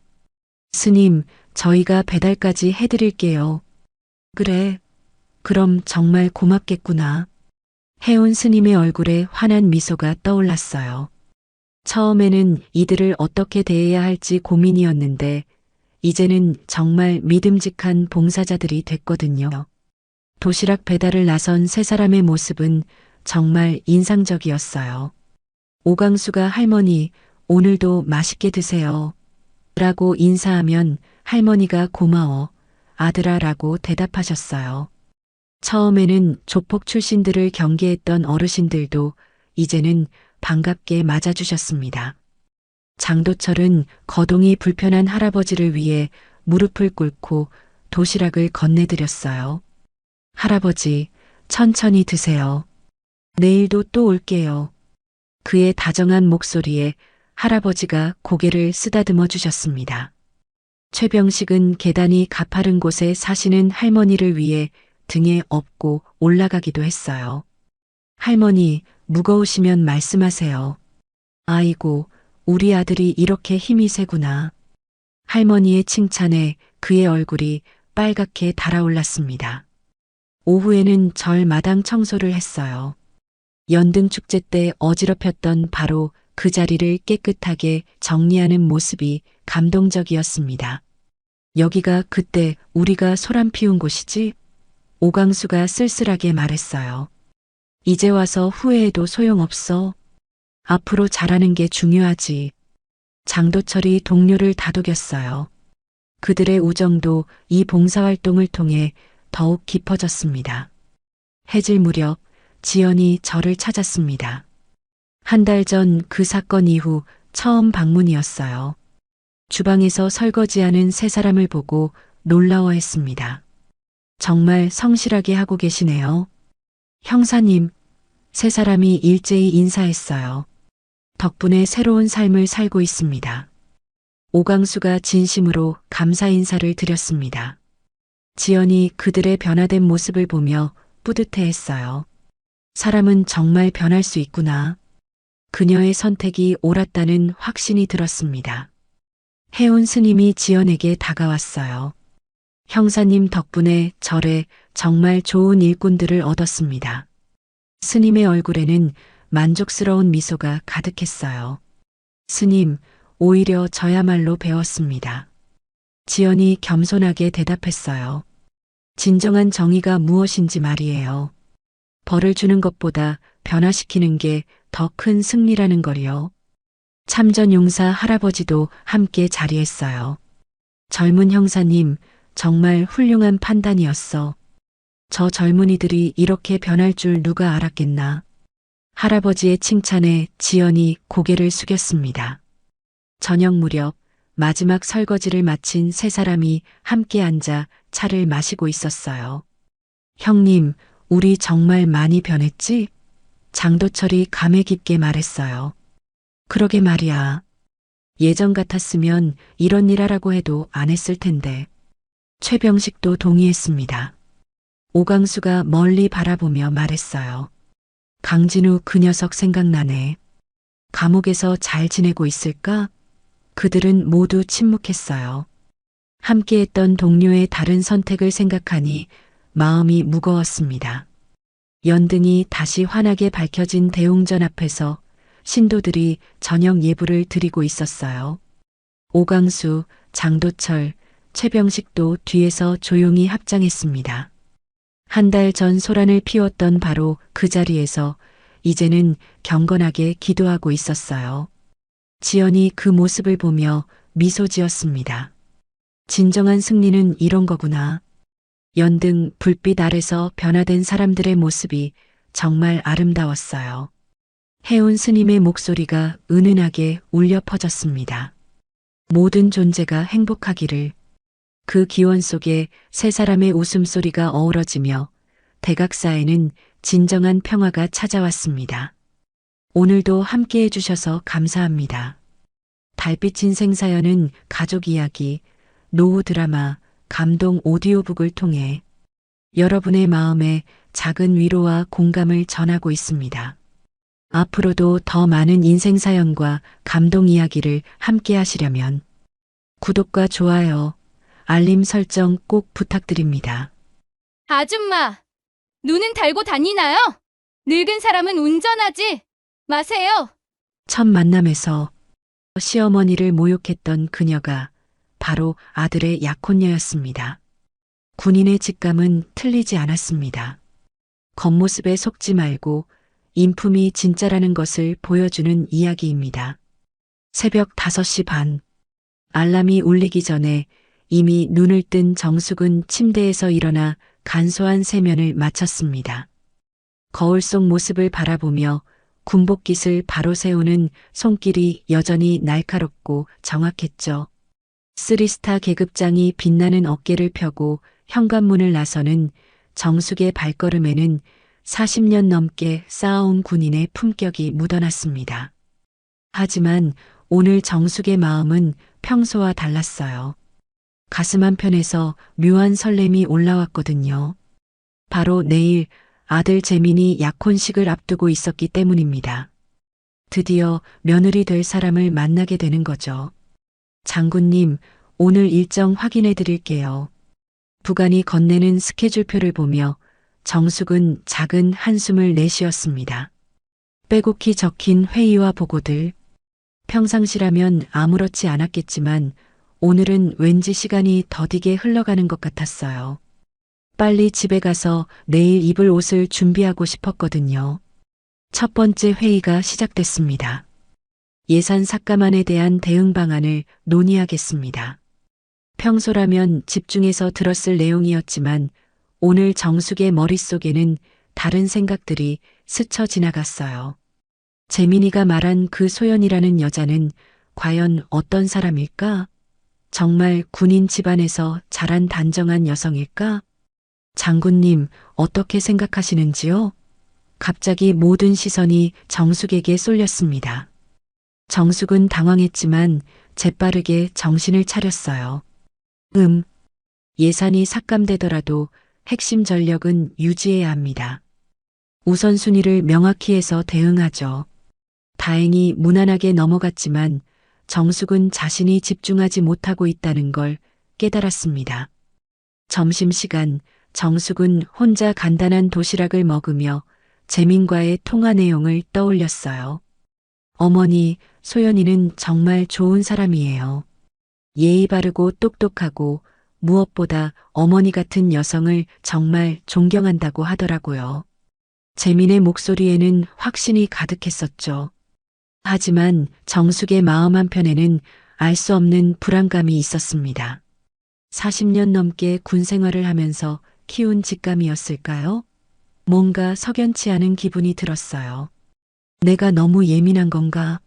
아들이 그렇게 좋아하는 사람인데. 오후 회의 중에 정숙의 휴대폰에 문자가 하나 왔습니다. 재민이었어요. 어머니, 내일 약혼식 장소 다시 알려드려요. 강남구 압구정동 한정식집 계절미입니다. 오후 1시에 시작해요. 소연이가 어머니 뵙는 걸 정말 기대하고 있어요. 정숙은 문자를 보며 미소를 지었지만 동시에 긴장감도 밀려왔어요. 첫인상이 중요하다는 걸 누구보다 잘 알고 있었거든요. 특히 군인 집안에서 자란 여성이라면 예의와 격식을 중요하게 여길 텐데 혹시 자신이 너무 딱딱하게 보이지는 않을까 걱정됐습니다. 드디어 오후 업무가 끝났습니다. 평소보다 일찍 집에 도착한 정숙은 옷장을 열어봤어요. 군복만 주로 입다 보니 평상복이 별로 없었죠. 이런, 뭘 입고 가야 할까? 너무 격식을 차리면 딱딱해 보일 것 같고 그렇다고 너무 캐주얼하면 예의에 어긋날 것 같았어요. 결국 정숙은 네이비 블루 정장을 선택했습니다. 단정하면서도 너무 딱딱하지 않은 스타일이었죠. 거기에 작은 진주 목걸이와 귀걸이를 매치했어요. 거울 앞에 서서 이리저리 살펴보니 제법 괜찮아 보였습니다. 저녁을 준비하며 정숙은 문득 남편 생각이 났습니다. 여보, 우리 재민이가 드디어 장가간다. 당신이 살아있었다면 얼마나 좋아했을까. 남편은 재민이 10살 때 교통사고로 세상을 떠났거든요. 그때부터 정숙은 아버지 역할까지 해내야 했습니다. 특히 재민이 사춘기였을 때가 가장 힘들었어요. 엄마는 맨날 군대 일만 생각해. 아빠가 있었으면 좋겠어. 하며 문을 쾅 닫고 들어가던 모습이 아직도 선명합니다. 그때마다 정숙은 가슴이 찢어지는 것 같았지만 그래도 포기할 수 없었어요. 재민을 혼자서라도 훌륭하게 키워내야겠다는 의지가 있었거든요. 다행히 재민은 고등학교에 올라가면서 어머니의 마음을 이해하기 시작했습니다. 엄마 미안해. 나도 엄마처럼 나라를 지키는 군인이 될래. 그 말을 듣고 정숙은 펑펑 울었어요. 고생한 보람이 있다는 생각이 들었거든요. 그렇게 재민은 사관학교에 진학했고 지금은 소령까지 진급한 훌륭한 장교가 됐습니다. 정숙은 그런 아들이 자랑스러웠어요. 특히 재민이 어머니가 내 인생의 롤모델이라고 말할 때마다 가슴이 뭉클했죠. 식사를 마치고 작은 정원으로 나간 정숙은 장미꽃을 바라보며 내일을 상상해 봤습니다. 소연이라는 그 여자는 과연 어떤 모습일까? 재민이 말처럼 정말 예의 바르고 착한 사람일까? 기대 반 걱정 반이었어요. 그때 휴대폰이 울렸습니다. 또 재민이었어요. 어머니, 혹시 내일 약혼식 때문에 긴장되세요? 아니야, 뭐가 긴장돼. 엄마가 얼마나 많은 사람들을 만나봤는데. 하지만 사실 정숙은 긴장되고 있었어요. 이상하게도 며느리 될 사람을 만난다는 생각에 평소와 다른 떨림이 있었거든요. 소연이가 어머니께 인사드리는 걸 정말 기대하고 있어요. 평소에도 시어머니가 장군이시라니 정말 대단하다고 자주 얘기해요. 재민의 말에 정숙은 조금 안심이 됐습니다. 적어도 자신에 대해 긍정적으로 생각하고 있다는 뜻이니까요. 그런데 재민아, 그 아이 성격은 어떤 편이야? 성격이요? 활발하고 밝은 편이에요. 그리고 정의감도 강하고요. 군대에서도 후배들을 잘 챙긴다고 소문이 나 있어요. 재민의 대답을 듣고 정숙은 더욱 기대가 됐어요. 정의감이 강하다니 군인으로서 꼭 필요한 덕목이었거든요. 어머니, 내일 뵙겠습니다. 일찍 주무세요. 응, 너도. 통화를 마친 정숙은 침실로 들어가 내일 입을 옷을 다시 한번 점검했어요. 구김 하나 없이 깔끔하게 정리돼 있었죠. 침대에 누워서도 잠이 쉽게 오지 않았습니다. 머릿속에서 내일의 상황이 계속 그려졌어요. 첫 만남에서 어떤 말을 해야 할까? 너무 딱딱하게 굴면 안 되는데. 정숙은 평소 부하들 앞에서는 엄격했지만 가족 앞에서는 따뜻한 사람이었거든요. 재민이가 그렇게 좋아하는 사람이니까 분명 괜찮을 거야. 군인 집안에서 자란 아이라고 했으니 예의도 바를 테고. 정숙은 스스로를 달래며 눈을 감았습니다. 내일이면 모든 궁금증이 해결될 테니까요. 하지만 가슴 한편에서는 여전히 알 수 없는 불안감이 맴돌고 있었어요. 40년 넘게 쌓은 직감이 뭔가 경고하는 것 같았지만 정숙은 그 감정을 무시하려고 했습니다. 아들이 행복해하는데 어머니가 부정적으로 생각해서는 안 되니까요. 드디어 약혼식 날이 밝았습니다. 정숙은 평소보다 일찍 일어나 정성스럽게 몸단장을 했어요. 어젯밤 고른 네이비 정장에 진주 액세서리를 맞춰 입고 거울을 보니 제법 우아한 모습이었습니다. 좋아, 이 정도면 첫인상은 괜찮을 거야. 아침 식사를 마치고 집을 나서는 길, 정숙의 가슴은 두근거렸어요. 드디어 며느리 될 사람을 만나는 날이니까요. 차를 몰며 정숙은 재민과의 마지막 통화를 떠올렸습니다. 어머니, 소연이는 정말 좋은 사람이에요. 분명 마음에 드실 거예요. 강남구 압구정동으로 향하는 길은 평소보다 막혔습니다. 주말이라 그런지 도로 곳곳에 차들이 줄지어 서 있었어요. 정숙은 시계를 보며 조금 서둘러야겠다고 생각했습니다. 첫 만남에 늦으면 안 되니까요. 그런데 바로 그때였습니다. 뒤에서 갑자기 쾅 하는 소리와 함께 충격이 느껴졌어요. 정숙의 차가 앞으로 확 밀려났습니다. 뭐야? 정숙은 당황했지만 침착하게 차를 길가에 세웠습니다. 40년 군 생활로 단련된 침착함이 발휘된 거죠. 사이드 미러를 통해 뒤를 보니 검은색 외제차 한 대가 서 있었어요. 차에서 내린 정숙은 자신의 차 뒷부분을 살펴봤습니다. 범퍼가 찌그러져 있었죠. 아이고, 이런. 정숙이 혀를 차는 순간 뒤에서 날카로운 목소리가 들렸습니다. 아, 아줌마. 정숙이 돌아보니 노란색 원피스를 입은 20대 후반으로 보이는 여성이 성큼성큼 걸어오고 있었어요. 얼굴은 제법 예뻤지만 표정이 험악했습니다. 아줌마, 눈은 달고 다니세요? 정숙은 깜짝 놀랐어요. 자신이 피해자인데 가해자가 오히려 화를 내고 있는 상황이었거든요. 잠깐요. 뒤에서 받으신 게 아닌가요? 뭔 소리예요? 아줌마가 갑자기 브레이크 밟아서 그런 거잖아요. 젊은 여성의 목소리는 점점 높아졌습니다. 진짜 늙은 사람들이 운전하면 안 된다니까요. 반응 속도도 떨어지고 눈도 안 보이면서 무슨 운전을 해요? 정숙은 어이가 없었지만 참고 차분하게 말했습니다. 일단 보험회사에 신고해서 정확한 과실을 따져보죠. 보험회사요? 시간 없어요. 그냥 아줌마가 수리비 내세요. 얼마 안 될 거예요. 젊은 여성은 정숙의 차를 대충 훑어보며 비웃듯 말했어요. 이 낡은 차 수리비가 얼마나 나올까 봐요. 제 차 수리비만 해도 몇백만 원인데. 정숙의 참을성이 한계에 다다랐습니다.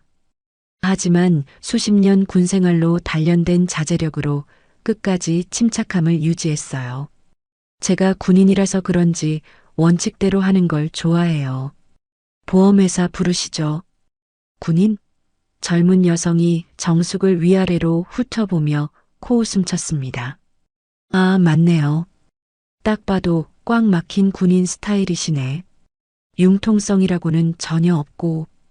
그 말에 정숙의 눈빛이 차갑게 변했어요. 자신의 직업을 모독하는 건 참을 수 없었거든요. 결국 보험회사 직원이 와서 사고를 처리했습니다. 당연히 뒤에서 받은 쪽의 과실이었어요. 그러자 젊은 여성은 더욱 화를 냈습니다. 말도 안 돼. 이 아줌마가 갑자기 브레이크를 밟았다니까요. 하지만 블랙박스 영상이 모든 걸 증명했죠. 자, 이제 끝났으니까 가보겠습니다. 정숙이 차에 타려는데 젊은 여성이 또 한마디 던졌어요. 에이, 재수 없어. 꼰대 아줌마 때문에 시간만 버렸네. 정숙은 그 말을 들었지만 대꾸하지 않았습니다. 품격을 잃고 싶지 않았거든요. 사고 처리로 인해 시간이 지체됐습니다. 정숙은 서둘러 한정식 집으로 향했어요. 다행히 약속 시간에는 맞춰 도착할 수 있을 것 같았습니다. 그런데 가슴 한편에서는 아까 그 여성 때문에 기분이 상해 있었어요. 요즘 젊은 사람들이 다 저런 건 아닐 텐데. 한정식집 계절미에 도착한 정숙은 심호흡을 했습니다. 아까 일은 잊고 오늘의 주인공인 며느리 될 사람에게 집중해야겠다고 생각했어요. 입구에서 재민이 기다리고 있었습니다. 어머니, 오셨네요. 응, 미안해. 길에서 작은 접촉사고가 있어서 조금 늦었어. 괜찮으세요? 다치신 곳은 없고요? 재민의 걱정스러운 표정을 보며 정숙은 미소를 지었습니다. 역시 자상한 아들이었어요. 괜찮아. 그런데 소연이는 안에서 기다리고 있어요. 부모님들과 함께요. 방문을 열고 들어서는 순간 정숙의 발걸음이 멈춰섰습니다. 테이블 맞은편에 앉아있는 여성을 본 순간 온몸에 소름이 돋았거든요. 노란색 원피스 대신 단정한 한복을 입고 있었지만 그 얼굴은 절대 잊을 수 없었어요. 바로 1시간 전에 자신을 꼰대 아줌마라고 부르며 모욕했던 그 여자였습니다. 박소연, 재민의 약혼녀 말이죠. 정숙은 믿을 수 없다는 표정으로 그 자리에 서 있었어요. 소연도 정숙을 알아봤는지 순간 당황스러운 표정을 지었지만 곧바로 환한 미소를 지으며 일어섰습니다.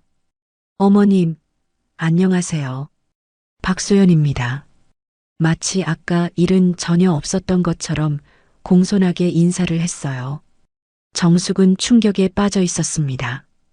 이게 현실인가 싶을 정도로 믿기지 않았거든요. 재민이 그토록 자랑하던 예의 바르고 착하다던 그 여자가 바로 아까 자신을 모독했던 그 사람이라니. 어머니, 왜 그러세요? 재민이 걱정스럽게 물었습니다. 아, 아니야. 괜찮아. 정숙은 가까스로 정신을 차리고 자리에 앉았어요. 하지만 마음은 복잡했습니다. 소연은 재민 앞에서는 완전히 다른 사람처럼 행동하고 있었거든요. 어머님, 평소에 재민이한테 어머님 얘기 정말 많이 들었어요. 여성으로서 장군까지 되신 게 정말 존경스러워요. 그 순간 정숙은 소연의 눈빛을 놓치지 않았습니다. 입으로는 존경한다고 하면서도 눈에는 차가운 비웃음이 담겨 있었어요. 마치 내가 누군지 알면서도 어쩔 수 없지? 라고 말하는 것 같았습니다. 정숙의 가슴에서는 분노가 치밀어 올랐습니다. 하지만 이 자리에서 그 일을 얘기할 수는 없었어요. 재민이 얼마나 상처받을지 뻔했거든요. 그래서 정숙은 꾹 참고 식사를 계속했습니다. 하지만 참을 수 있는 한계가 있었어요. 소연이 재민에게는 애교 가득한 목소리로 말하면서도 정숙을 바라볼 때는 노골적으로 냉소적인 표정을 짓는 모습을 더 이상 견딜 수 없었습니다. 마침내 정숙이 자리에서 일어섰습니다. 이 결혼 지금 당장 멈춰야겠다. 정숙의 차가운 목소리가 한정식 집 방 안에 울려 퍼졌습니다. 순간 모든 사람들이 얼어붙었어요. 젓가락을 들고 있던 소연의 부모님도, 재민도, 심지어 소연까지도 무슨 일인지 몰라 당황스러워 했거든요. 어머니? 갑자기 무슨 말씀을? 재민이 떨리는 목소리로 물었습니다. 하지만 정숙의 표정은 돌처럼 굳어 있었어요.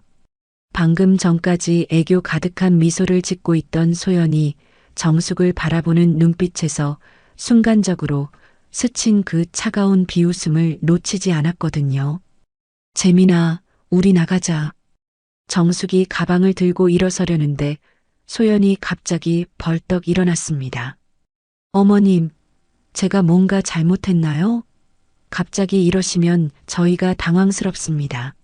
소연의 목소리에는 억울함이 가득했어요. 하지만 정숙은 그 연기 같은 톤을 놓치지 않았습니다. 소연 씨, 정말 모르시겠어요? 정숙의 시선이 소연을 정면으로 응시했습니다. 그 순간 소연의 얼굴에 살짝 경직이 스쳤어요. 하지만 곧바로 다시 무고한 표정을 지으며 고개를 갸웃거렸습니다.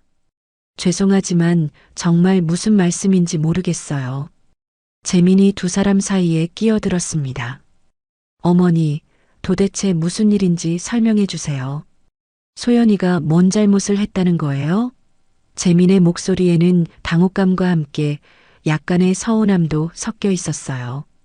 자신이 그토록 소중히 여기는 두 여자가 첫 만남에서 이런 상황이 되다니. 소연의 아버지가 나섰습니다. 장군님, 혹시 저희 소연이가 실례를 범했다면 사과드리겠습니다.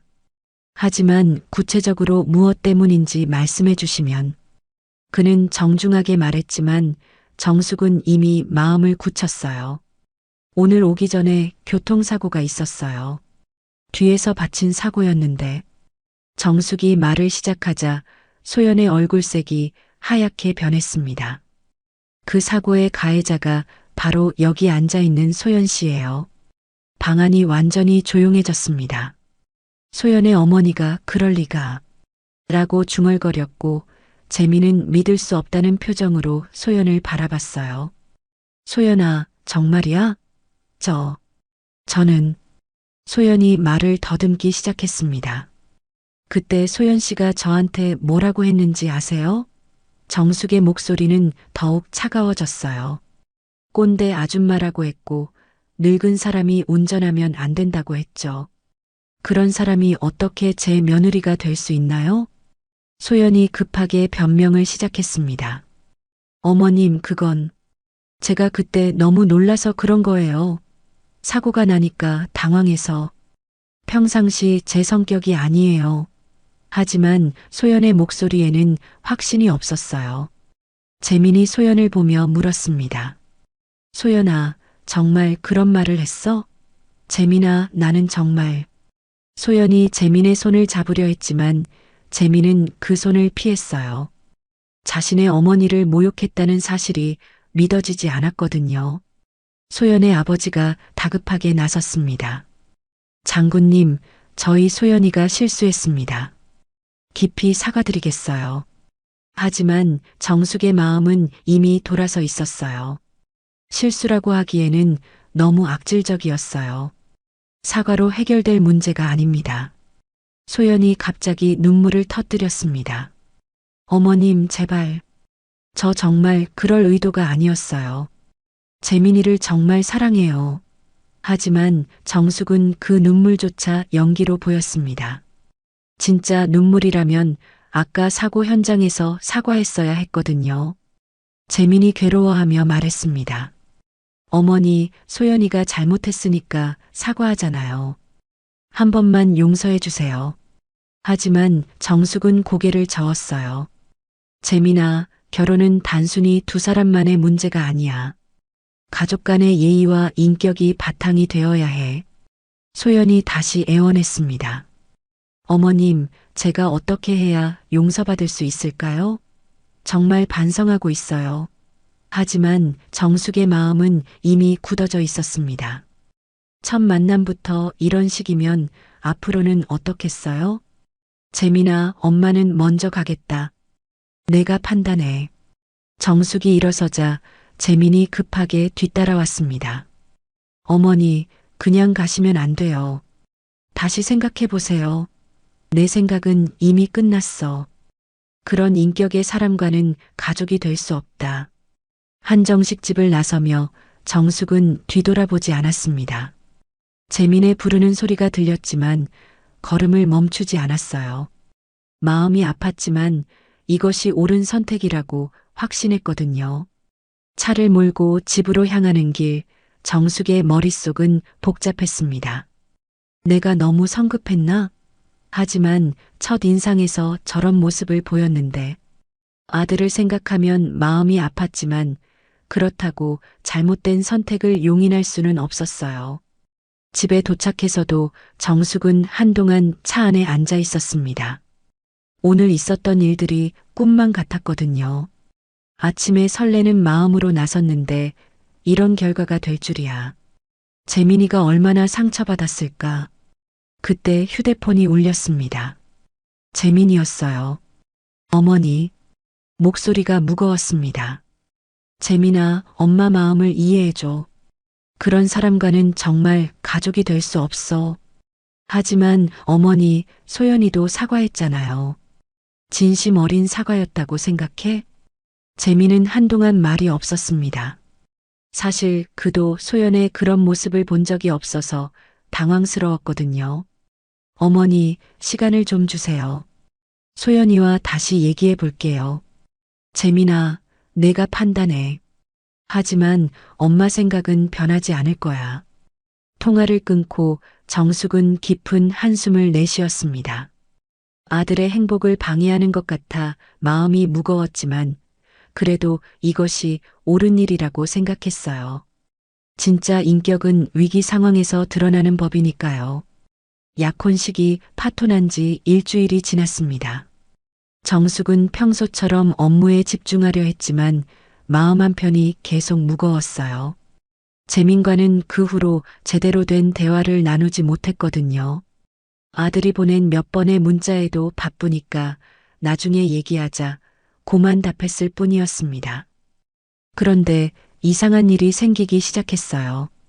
부대 내에서 정숙의 귀에 들리는 소문들이 하나둘씩 늘어났거든요. 혹시 박소연 대위 아세요? 한중령이 조심스럽게 물어봤습니다. 왜? 그냥. 요즘 그 부대에서 좀 문제가 많다고 해서요. 정숙의 관심이 급격히 높아졌습니다. 무슨 문제? 글쎄요, 정확한 건 모르겠지만 후배들 관리하는 방식이 좀 논란이 있다고 하더라고요. 특히 여군 후배들한테 좀 심하다는 얘기가. 중령의 말에 정숙은 눈썹을 찌푸렸어요. 점심시간 정숙은 오랜 동료인 김준장을 만났습니다. 정숙아, 내 아들 결혼 준비는 어떻게 돼가? 좀 복잡해. 정숙이 대충 둘러대려는데 김준장이 의미심장한 표정을 지었어요. 혹시 상대방이 박소연 대위 맞아? 정숙이 깜짝 놀랐습니다. 어떻게 알았어? 아, 소문이 돌더라고. 그런데 정수가 김준장이 목소리를 낮췄어요. 그 아이 문제가 좀 있는 것 같아. 우리 부대 여군들이 하는 얘기 들어보니까. 무슨 얘기? 정숙의 목소리에 긴장감이 실렸습니다. 후배들한테 사적인 심부름을 시킨다더라. 커피 타오라고 하고 심지어 개인적인 빨래까지 맡기기도 했다는 얘기야. 그것도 여러 명한테서 같은 증언이 나오고 있어. 정숙은 충격을 받았어요. 군대에서 선후배 관계는 엄격하지만 그렇다고 해서 사적인 일까지 강요하는 건 명백한 월권이었거든요. 정말이야? 응, 그리고 더 심각한 건 김준장이 주위를 둘러보고 더욱 조심스럽게 말했어요. 그 아이 아버지 회사 알지? 방산업체 하는 그 집 말이야. 정숙은 고개를 끄덕였습니다. 재민이 말하기를 소연의 아버지는 제법 큰 방산업체를 운영한다고 했거든요. 그 회사가 지금 국정감사에서 문제가 되고 있어. 군납계약 과정에서 비리 의혹이 제기됐거든. 정숙의 얼굴이 굳어졌습니다. 군납 비리라니 이는 단순한 문제가 아니었어요. 어느 정도 수준이야? 아직 확실하지는 않지만 검찰에서 관심을 갖고 있다는 얘기가 나오고 있어. 만약 사실이라면. 김준장이 말끝을 흐렸지만 정숙은 충분히 이해했습니다. 그날 오후 정숙은 다른 동료로부터 더 충격적인 얘기를 들었어요. 정수가 박소연 대위 말인데 그 애가 후배들한테 한 짓이 정말 심각해. 대령 계급장을 단 오랜 동료가 심각한 표정으로 말했습니다. 어제 그 부대 여군 중사 하나가 눈물 흘리면서 상담 요청했어. 박 대위가 개인적인 화풀이를 자기한테 한다는 거야. 기분 나쁘면 트집 잡고 개인적인 일까지 간섭하고. 동료의 말에 정숙은 주먹을 꽉 쥐었습니다. 더 있어? 응, 그리고 계급을 이용해서 후배들 월급날에 돈을 빌린다더라. 갚을 기미는 없으면서 말이야. 한두 번이 아니라 지속적으로 그런다고 해. 정숙은 분노가 치밀어 올랐어요. 이런 행위는 명백한 갑질이자 군기문란이었거든요. 그날 저녁 정숙은 재민에게 전화를 걸었습니다. 재민아, 엄마가 오늘 들은 얘기가 있어.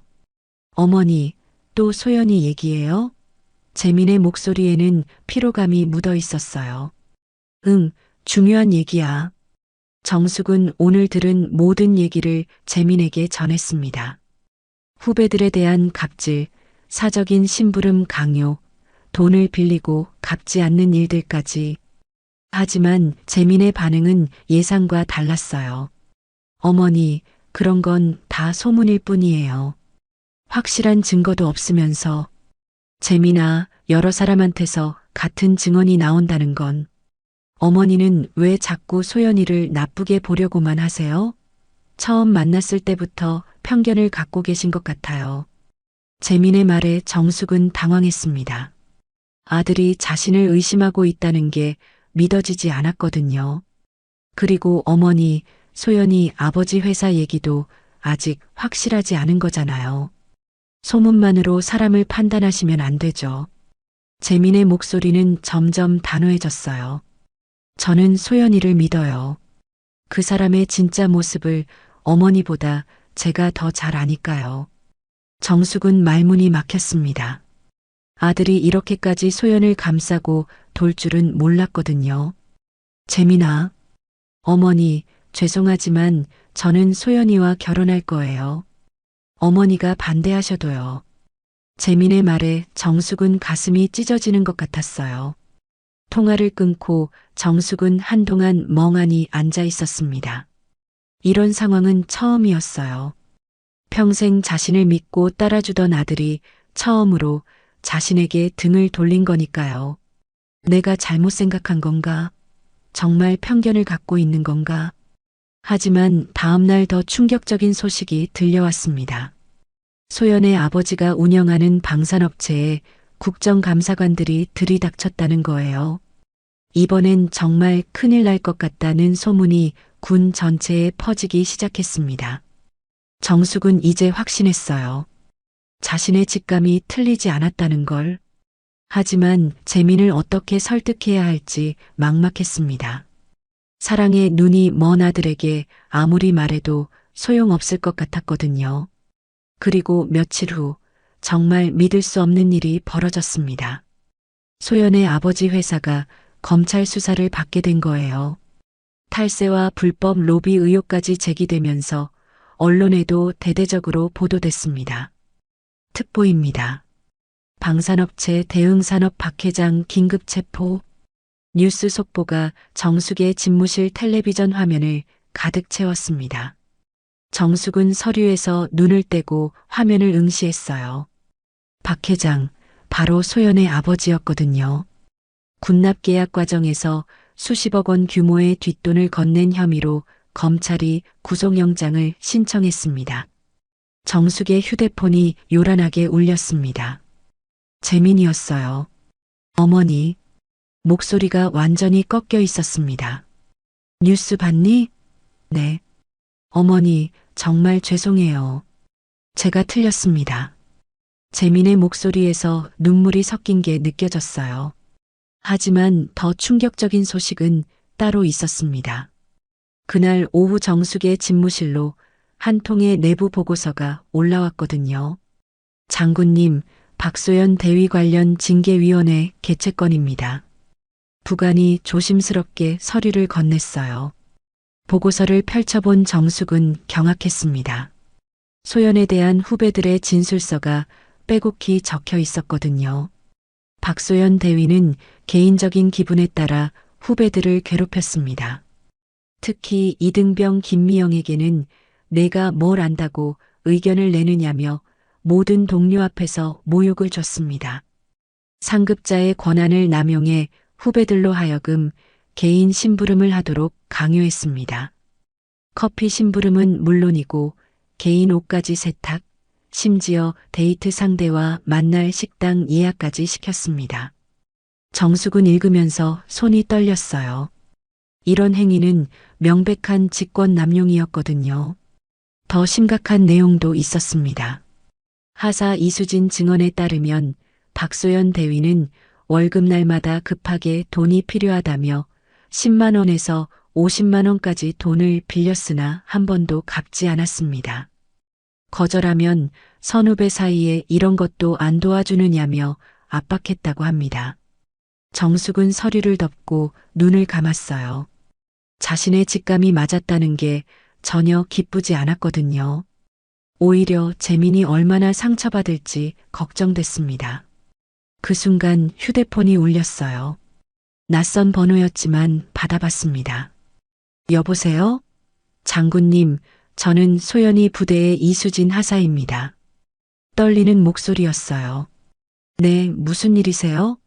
사실 장군님 아드님과 박대위 약혼 얘기를 들었는데 말씀드릴 게 있어서 용기 내어 전화드렸습니다. 이수진 하사의 증언은 충격적이었습니다. 박대위는 후배들 앞에서 내 시어머니가 3스타 장군이라며 자랑하곤 했어요. 그러면서 나한테 잘못 보이면 너희 군생활 끝장난다고 협박했습니다. 정숙은 분노로 온몸이 떨렸어요. 더 있어요? 네. 특히 저희가 실수하면 너희 같은 애들은 평생 말단에서 썩을 거다. 나는 장군 며느리가 될 사람이야 라고 말했어요. 그리고 이수진의 목소리가 더욱 떨렸습니다. 개인적인 데이트 비용까지 저희한테 빌려달라고 했어요. 정숙은 더 이상 들을 수 없었습니다. 하사, 이 모든 걸 징계위원회에서 증언할 수 있어? 네, 장군님. 저희 모두 준비돼 있습니다. 더 이상 참을 수 없어요.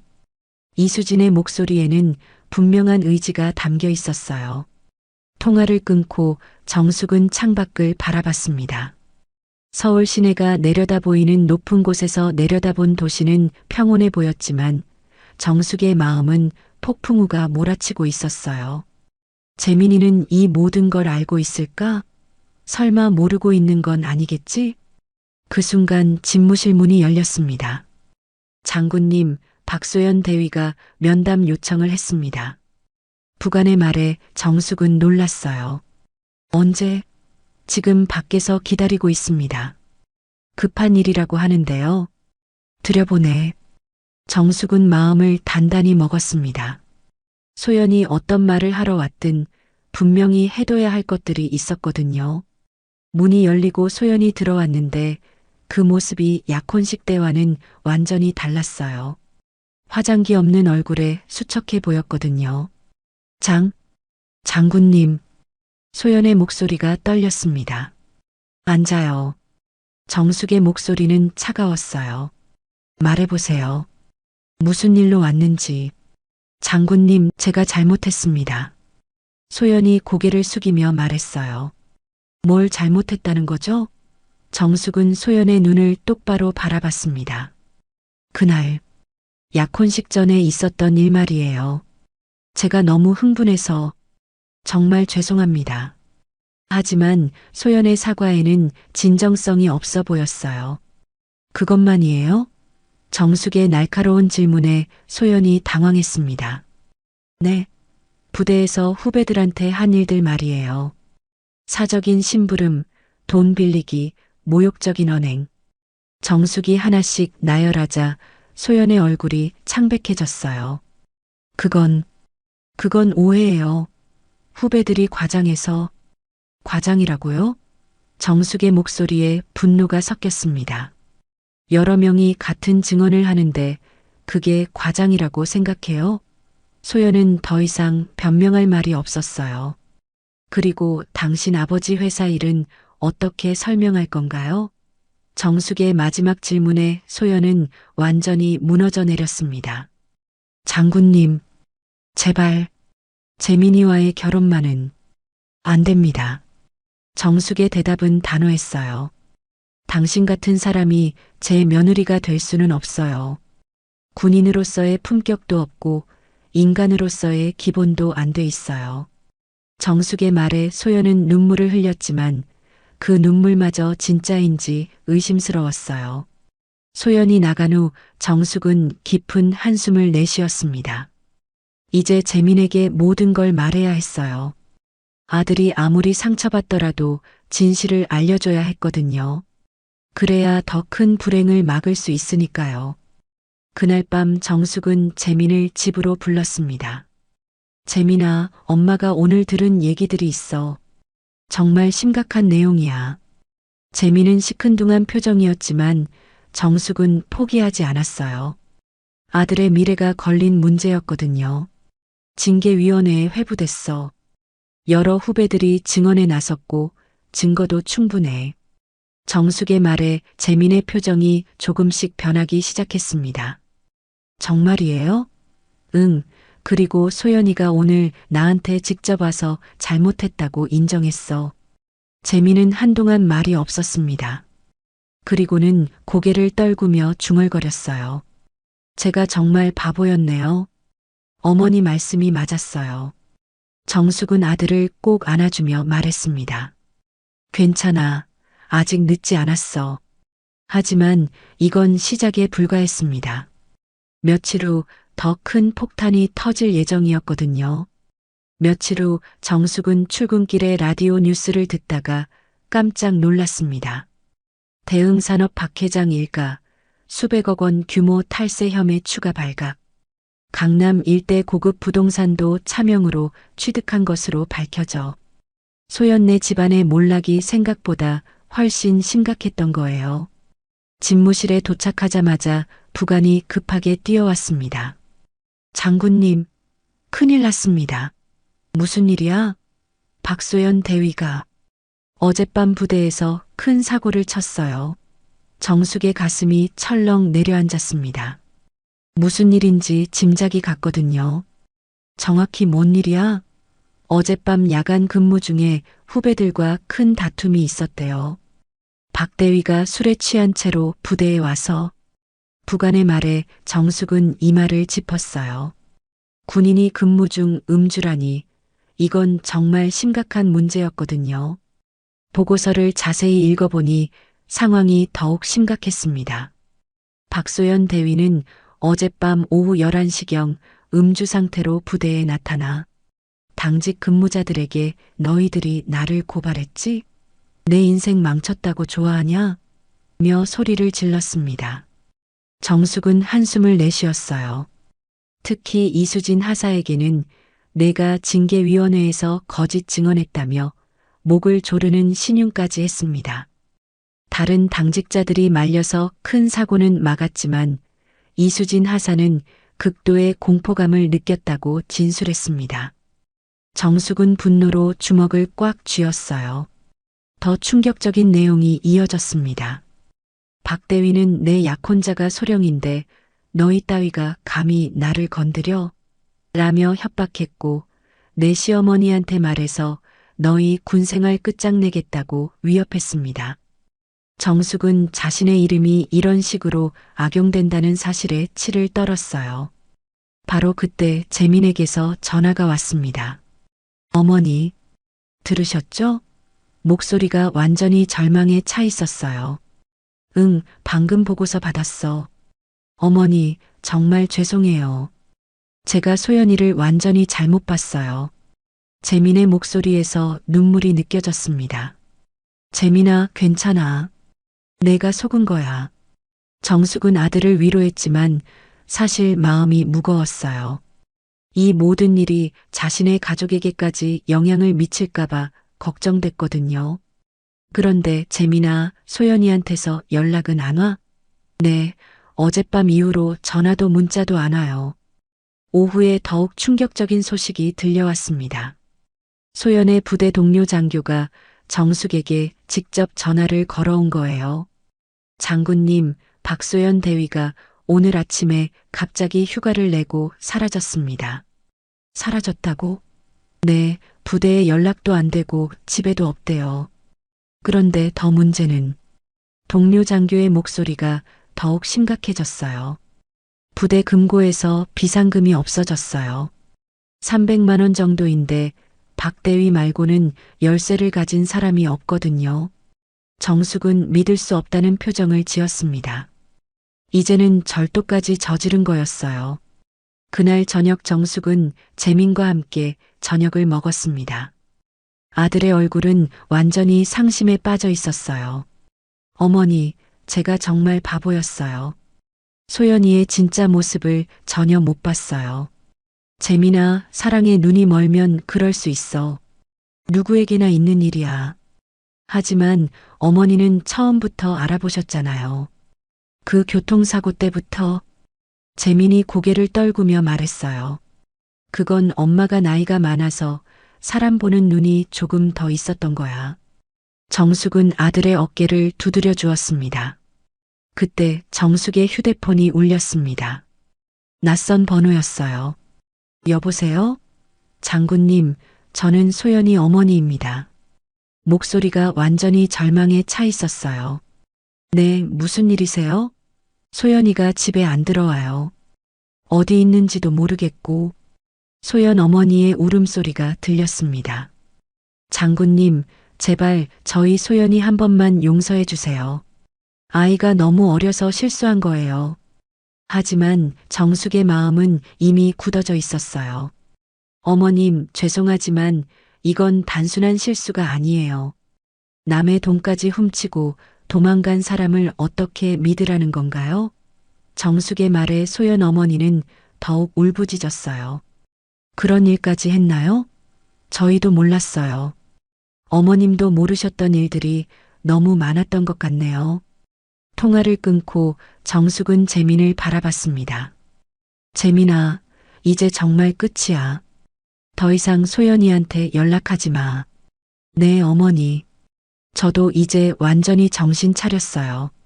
재민의 목소리에는 분명한 결의가 담겨 있었어요. 며칠 후 소연은 결국 체포됐습니다.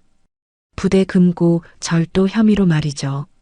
뉴스에서는 군 간부의 부대 금고 절도 사건이라며 대대적으로 보도했어요.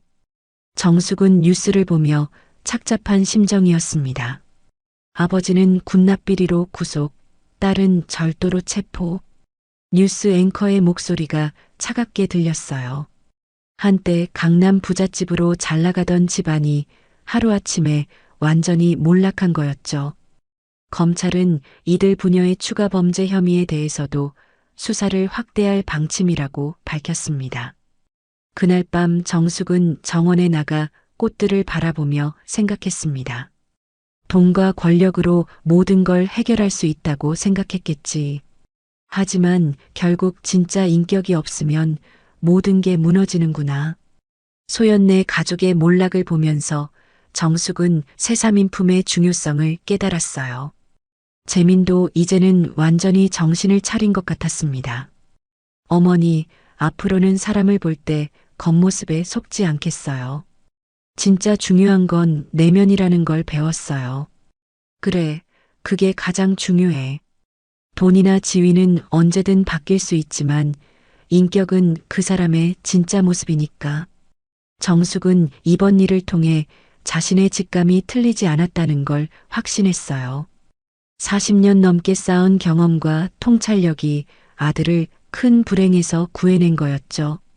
비록 과정은 힘들었지만 결과적으로는 옳은 선택이었다고 생각했습니다. 하지만 정숙의 마음 한편에는 여전히 아쉬움이 있었어요. 재민이 좋은 사람을 만나 행복하게 살았으면 하는 바람 때문이었죠. 언젠가는 진짜 좋은 사람을 만날 거야. 그때까지는 엄마가 지켜줄게. 정숙은 밤하늘의 별을 보며 다짐했습니다. 소연이 체포된 지 한 달이 지났습니다.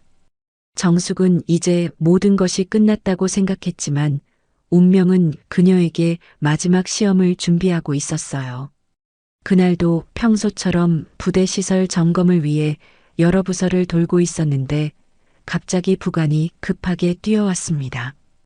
장군님, 박소연이 석방됐습니다. 뭐라고? 정숙은 깜짝 놀랐어요. 분명히 절도 혐의로 구속됐다고 들었는데 벌써 나왔다니. 어떻게 된 거야? 보석으로 풀려났다고 합니다. 그런데 부관의 표정이 어두워졌어요. 그런데 뭐야? 소연이 지금 이곳으로 오고 있다고 합니다. 면회를 요청했어요. 정숙은 한숨을 내쉬었습니다. 아직도 포기하지 않고 있다니 정말 끈질긴 여자였어요. 알겠어. 면회실로 안내해. 10분 후 면회실에서 마주한 소연의 모습은 완전히 달라져 있었습니다. 살이 많이 빠져서 볼이 쑥 들어가 있었고 예전의 교만한 기색은 온데간데 없이 사라져 있었어요. 하지만 정숙은 여전히 경계심을 늦추지 않았습니다. 장군님, 소연이 고개를 숙이며 말했어요. 왜 왔어요? 정숙의 목소리는 여전히 차가웠습니다. 저 정말 잘못했습니다. 제발 한 번만 용서해 주세요. 소연이 무릎을 꿇으며 애원했지만 정숙은 미동도 하지 않았어요. 용서요? 지금까지 한 일들을 생각하면 그런 말이 나와요? 정숙은 소연을 똑바로 바라봤습니다. 후배들을 괴롭히고 돈을 훔치고 심지어 협박까지 했는데 그건 제가 너무 절망적이어서 정신이 없었어요. 소연이 눈물을 흘리기 시작했습니다. 장군님, 저희 집안이 완전히 망했어요. 아버지는 감옥에 있고 집도 경매로 넘어갔어요. 이제 정말 갈 곳이 없어요. 하지만 정숙의 표정은 변하지 않았어요. 그건 당신들이 저지른 일의 대가예요. 제발 재민이와의 결혼만은 허락해 주세요. 저 정말 달라질 수 있어요. 소연이 더욱 간절하게 애원했지만 정숙은 고개를 저었습니다. 안 돼요. 당신은 이미 기회를 다 써버렸어요. 그때 소연의 표정이 갑자기 변했습니다. 애원하던 얼굴에서 차가운 분노가 스쳐 지나갔어요. 그럼 장군님도 조심하세요. 뭐라고? 정숙이 눈썹을 치켜 올렸습니다. 제가 지금까지 군대에서 본 것들, 들은 것들이 한두 가지가 아니에요. 특히 장군님 관련해서도 소연의 목소리에 위협이 담겨 있었어요. 만약 제가 언론에 이야기한다면 장군님도 곤란해지실 거예요. 정숙은 일어서며 소연을 내려다봤습니다. 협박하는 거예요? 협박이 아니라 제안이에요. 서로 도와가며 사는 거죠. 소연의 진짜 본성이 다시 드러나는 순간이었어요. 아까까지 애원하던 모습은 온데간데였고 이제는 노골적으로 협박을 하고 있었거든요. 당신이 뭘 안다고 그래요?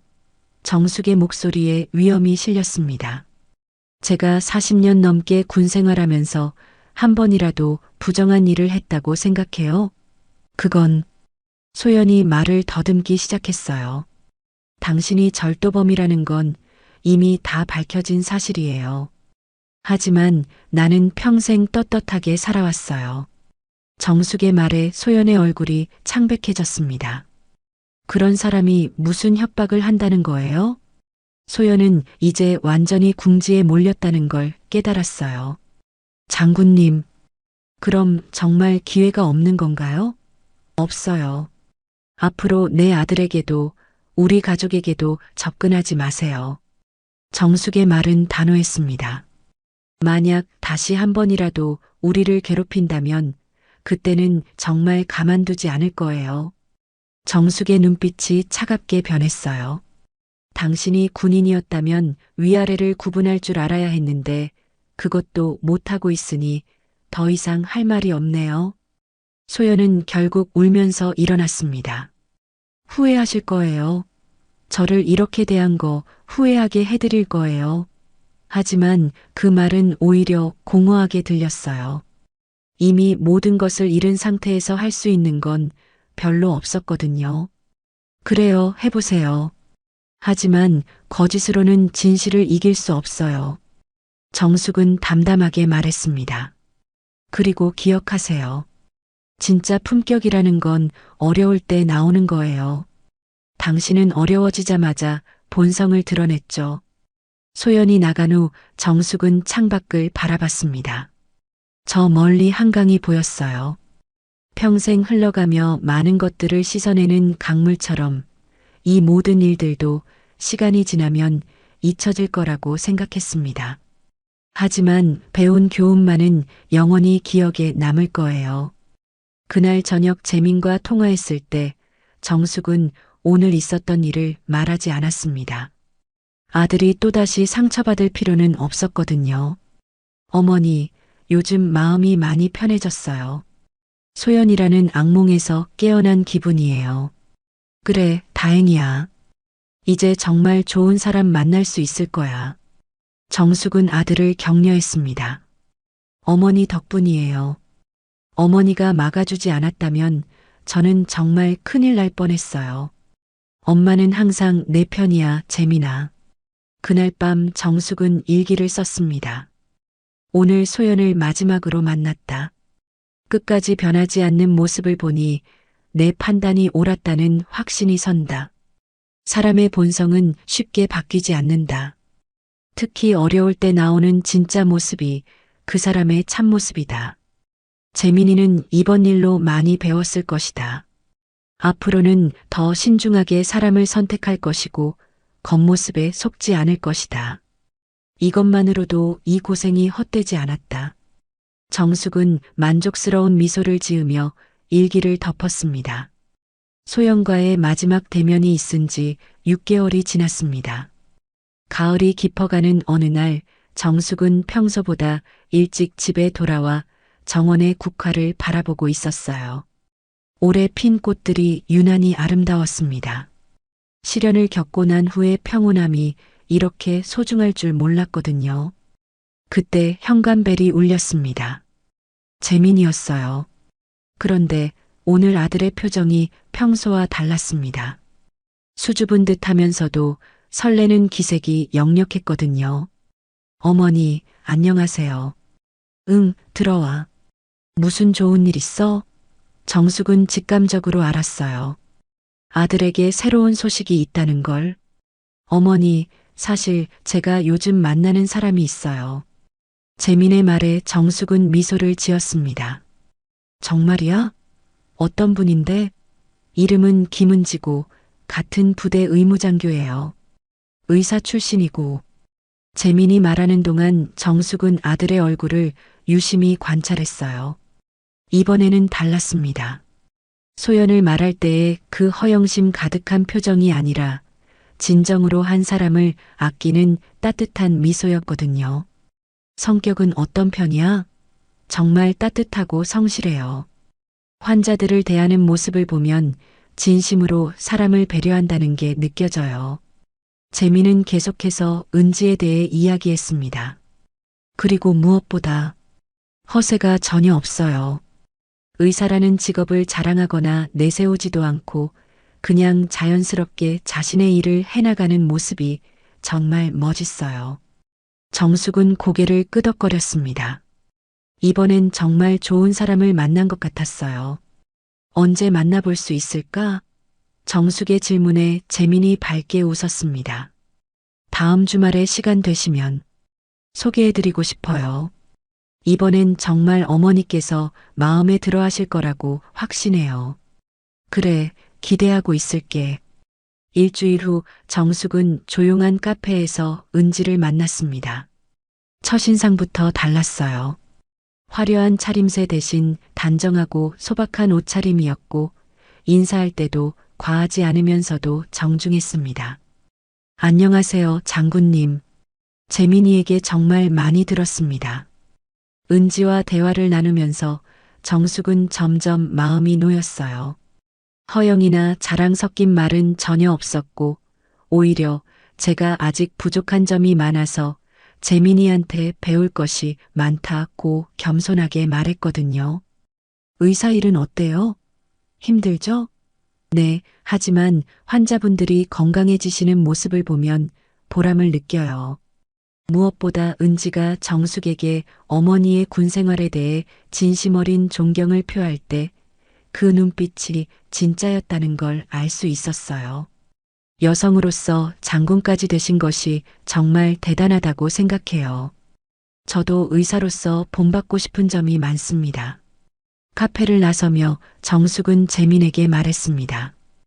이번엔 정말 좋은 사람을 만났구나. 그죠? 어머니께서도 마음에 드시나요? 응, 진짜 사람다운 사람 같아. 소연이와는 정말 다르네. 재민도 환하게 웃으며 고개를 끄덕였어요. 그로부터 몇 달 후 재민과 은지는 정식으로 결혼을 발표했습니다. 이번에는 모든 것이 자연스럽고 진실했어요. 은지의 부모님도 소박하고 따뜻한 분들이었고 서로 예의를 지키면서도 진심이 통하는 만남이었습니다. 결혼식 날 정숙은 정말 행복했습니다. 하얀 웨딩드레스를 입은 은지가 얼마나 아름답고 순수해 보이던지요. 무엇보다 재민이 진심으로 행복해하는 모습을 보니 가슴이 벅찼어요. 어머니, 이번엔 정말 제대로 된 선택이죠? 그래, 정말 잘했어. 신혼여행을 다녀온 후 은지는 종종 시어머니를 찾아왔습니다. 거창한 선물 대신 손수 만든 반찬이나 직접 키운 꽃을 가져왔어요. 어머님, 이 김치는 저희 어머니가 담그신 건데 정말 맛있어요. 고마워, 은지야.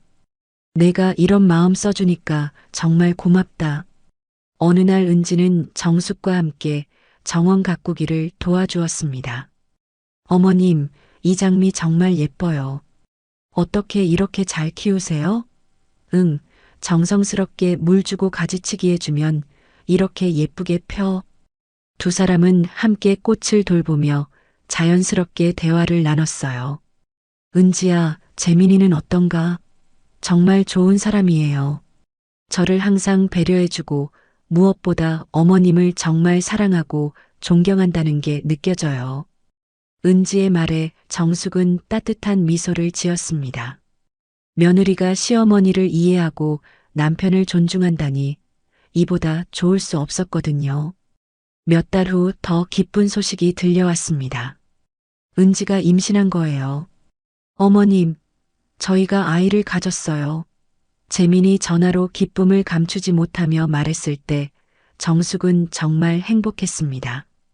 드디어 손자나 손녀를 볼 수 있게 된 거니까요. 그날 밤 정숙은 정원에 나가 별을 바라보며 생각했습니다. 정말 다행이야. 소연이 같은 사람과 결혼했다면 재민이도 아이도 우리 가족 모두 불행했을 텐데 자신의 올바른 판단이 가족 전체의 행복으로 이어졌다는 생각에 뿌듯했어요. 며느리 은지는 임신 중에도 시어머니를 자주 찾아왔습니다. 어머님, 태교에도 좋다고 하니까 함께 산책하실까요? 그래, 좋은 생각이야. 두 사람은 함께 동네를 걸으며 아이 이름도 지어보고 육아 이야기도 나눴어요. 은지야, 내가 이렇게 좋은 며느리가 되어줘서 정말 고마워. 어머님이 저를 따뜻하게 받아주셔서 감사해요. 재민이가 왜 그렇게 어머님을 자랑스러워하는지 이제 알 것 같아요. 은지의 말에 정숙은 가슴이 따뜻해졌습니다. 마침내 아이가 태어났습니다. 건강한 여자아이였어요. 정숙이 손녀를 처음 안았을 때의 그 감동을 어떻게 표현할 수 있을까요? 어머님, 할머니가 되신 걸 축하해요. 은지가 웃으며 말했을 때 정숙은 눈물을 참을 수 없었어요. 이 아이 이름을 뭐라고 지을까? 어머님께서 지어주세요. 할머니가 지어주신 이름이면 더 의미가 있을 것 같아요. 정숙은 한참을 고민한 끝에 희원이라는 이름을 지었습니다. 희망과 소원이 담긴 이름이었어요. 1년 후 어느 가을날 정숙은 희원이를 안고 정원을 거닐고 있었습니다.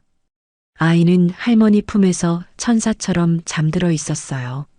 재민과 은지는 나란히 앉아 행복한 미소를 짓고 있었고요. 어머니, 정말 감사해요. 어머니가 소연이를 막아주지 않았다면. 재민이 말하려는데 정숙이 손을 들어 말을 막았습니다. 이제 그런 얘기는 그만해. 우리는 지금이 중요해. 맞아요, 어머님. 지금이 가장 행복해요. 은지도 동의했어요. 그날 저녁 정숙은 일기장을 펼쳤습니다. 오늘 희원이를 안고 있으니 정말 행복했다. 내가 평생 군복을 입고 살면서 배운 가장 중요한 것은 진짜 가치는 겉으로 보이는 것이 아니라 사람의 마음속에 있다는 것이다. 돈과 권력은 언제든 사라질 수 있지만 진정한 사랑과 인품은 영원하다. 소연이를 거절한 것은 내 인생 최고의 선택이었다. 덕분에 재민이는 진짜 좋은 사람을 만났고 우리 가족은 진정한 행복을 찾았다. 앞으로 희원이가 자라면서 할머니인 내가 가르쳐주고 싶은 것이 있다. 사람을 판단할 때는 겉모습이 아니라 그 사람의 마음을 봐야 한다는 것. 그리고 진정한 품격은 어려운 상황에서 나온다는 것을. 정숙은 펜을 내려놓고 창밖을 바라봤습니다. 달빛 아래 정원의 꽃들이 고요히 흔들리고 있었어요. 마치 지난 모든 시련들이 이 평온한 순간을 위해 있었던 것처럼 느껴졌습니다. 내일도 모레도 우리 가족의 행복은 계속될 거야. 정숙은 만족스러운 미소를 지으며 중얼거렸습니다.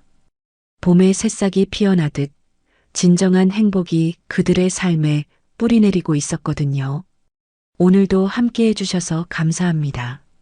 달빛 인생사연은 가족 이야기, 노후 드라마, 감동 오디오북을 통해 여러분의 마음에 작은 위로와 공감을 전하고 있습니다. 앞으로도 더 많은 인생사연과 감동 이야기를 함께 하시려면 구독과 좋아요, 알림 설정 꼭 부탁드립니다.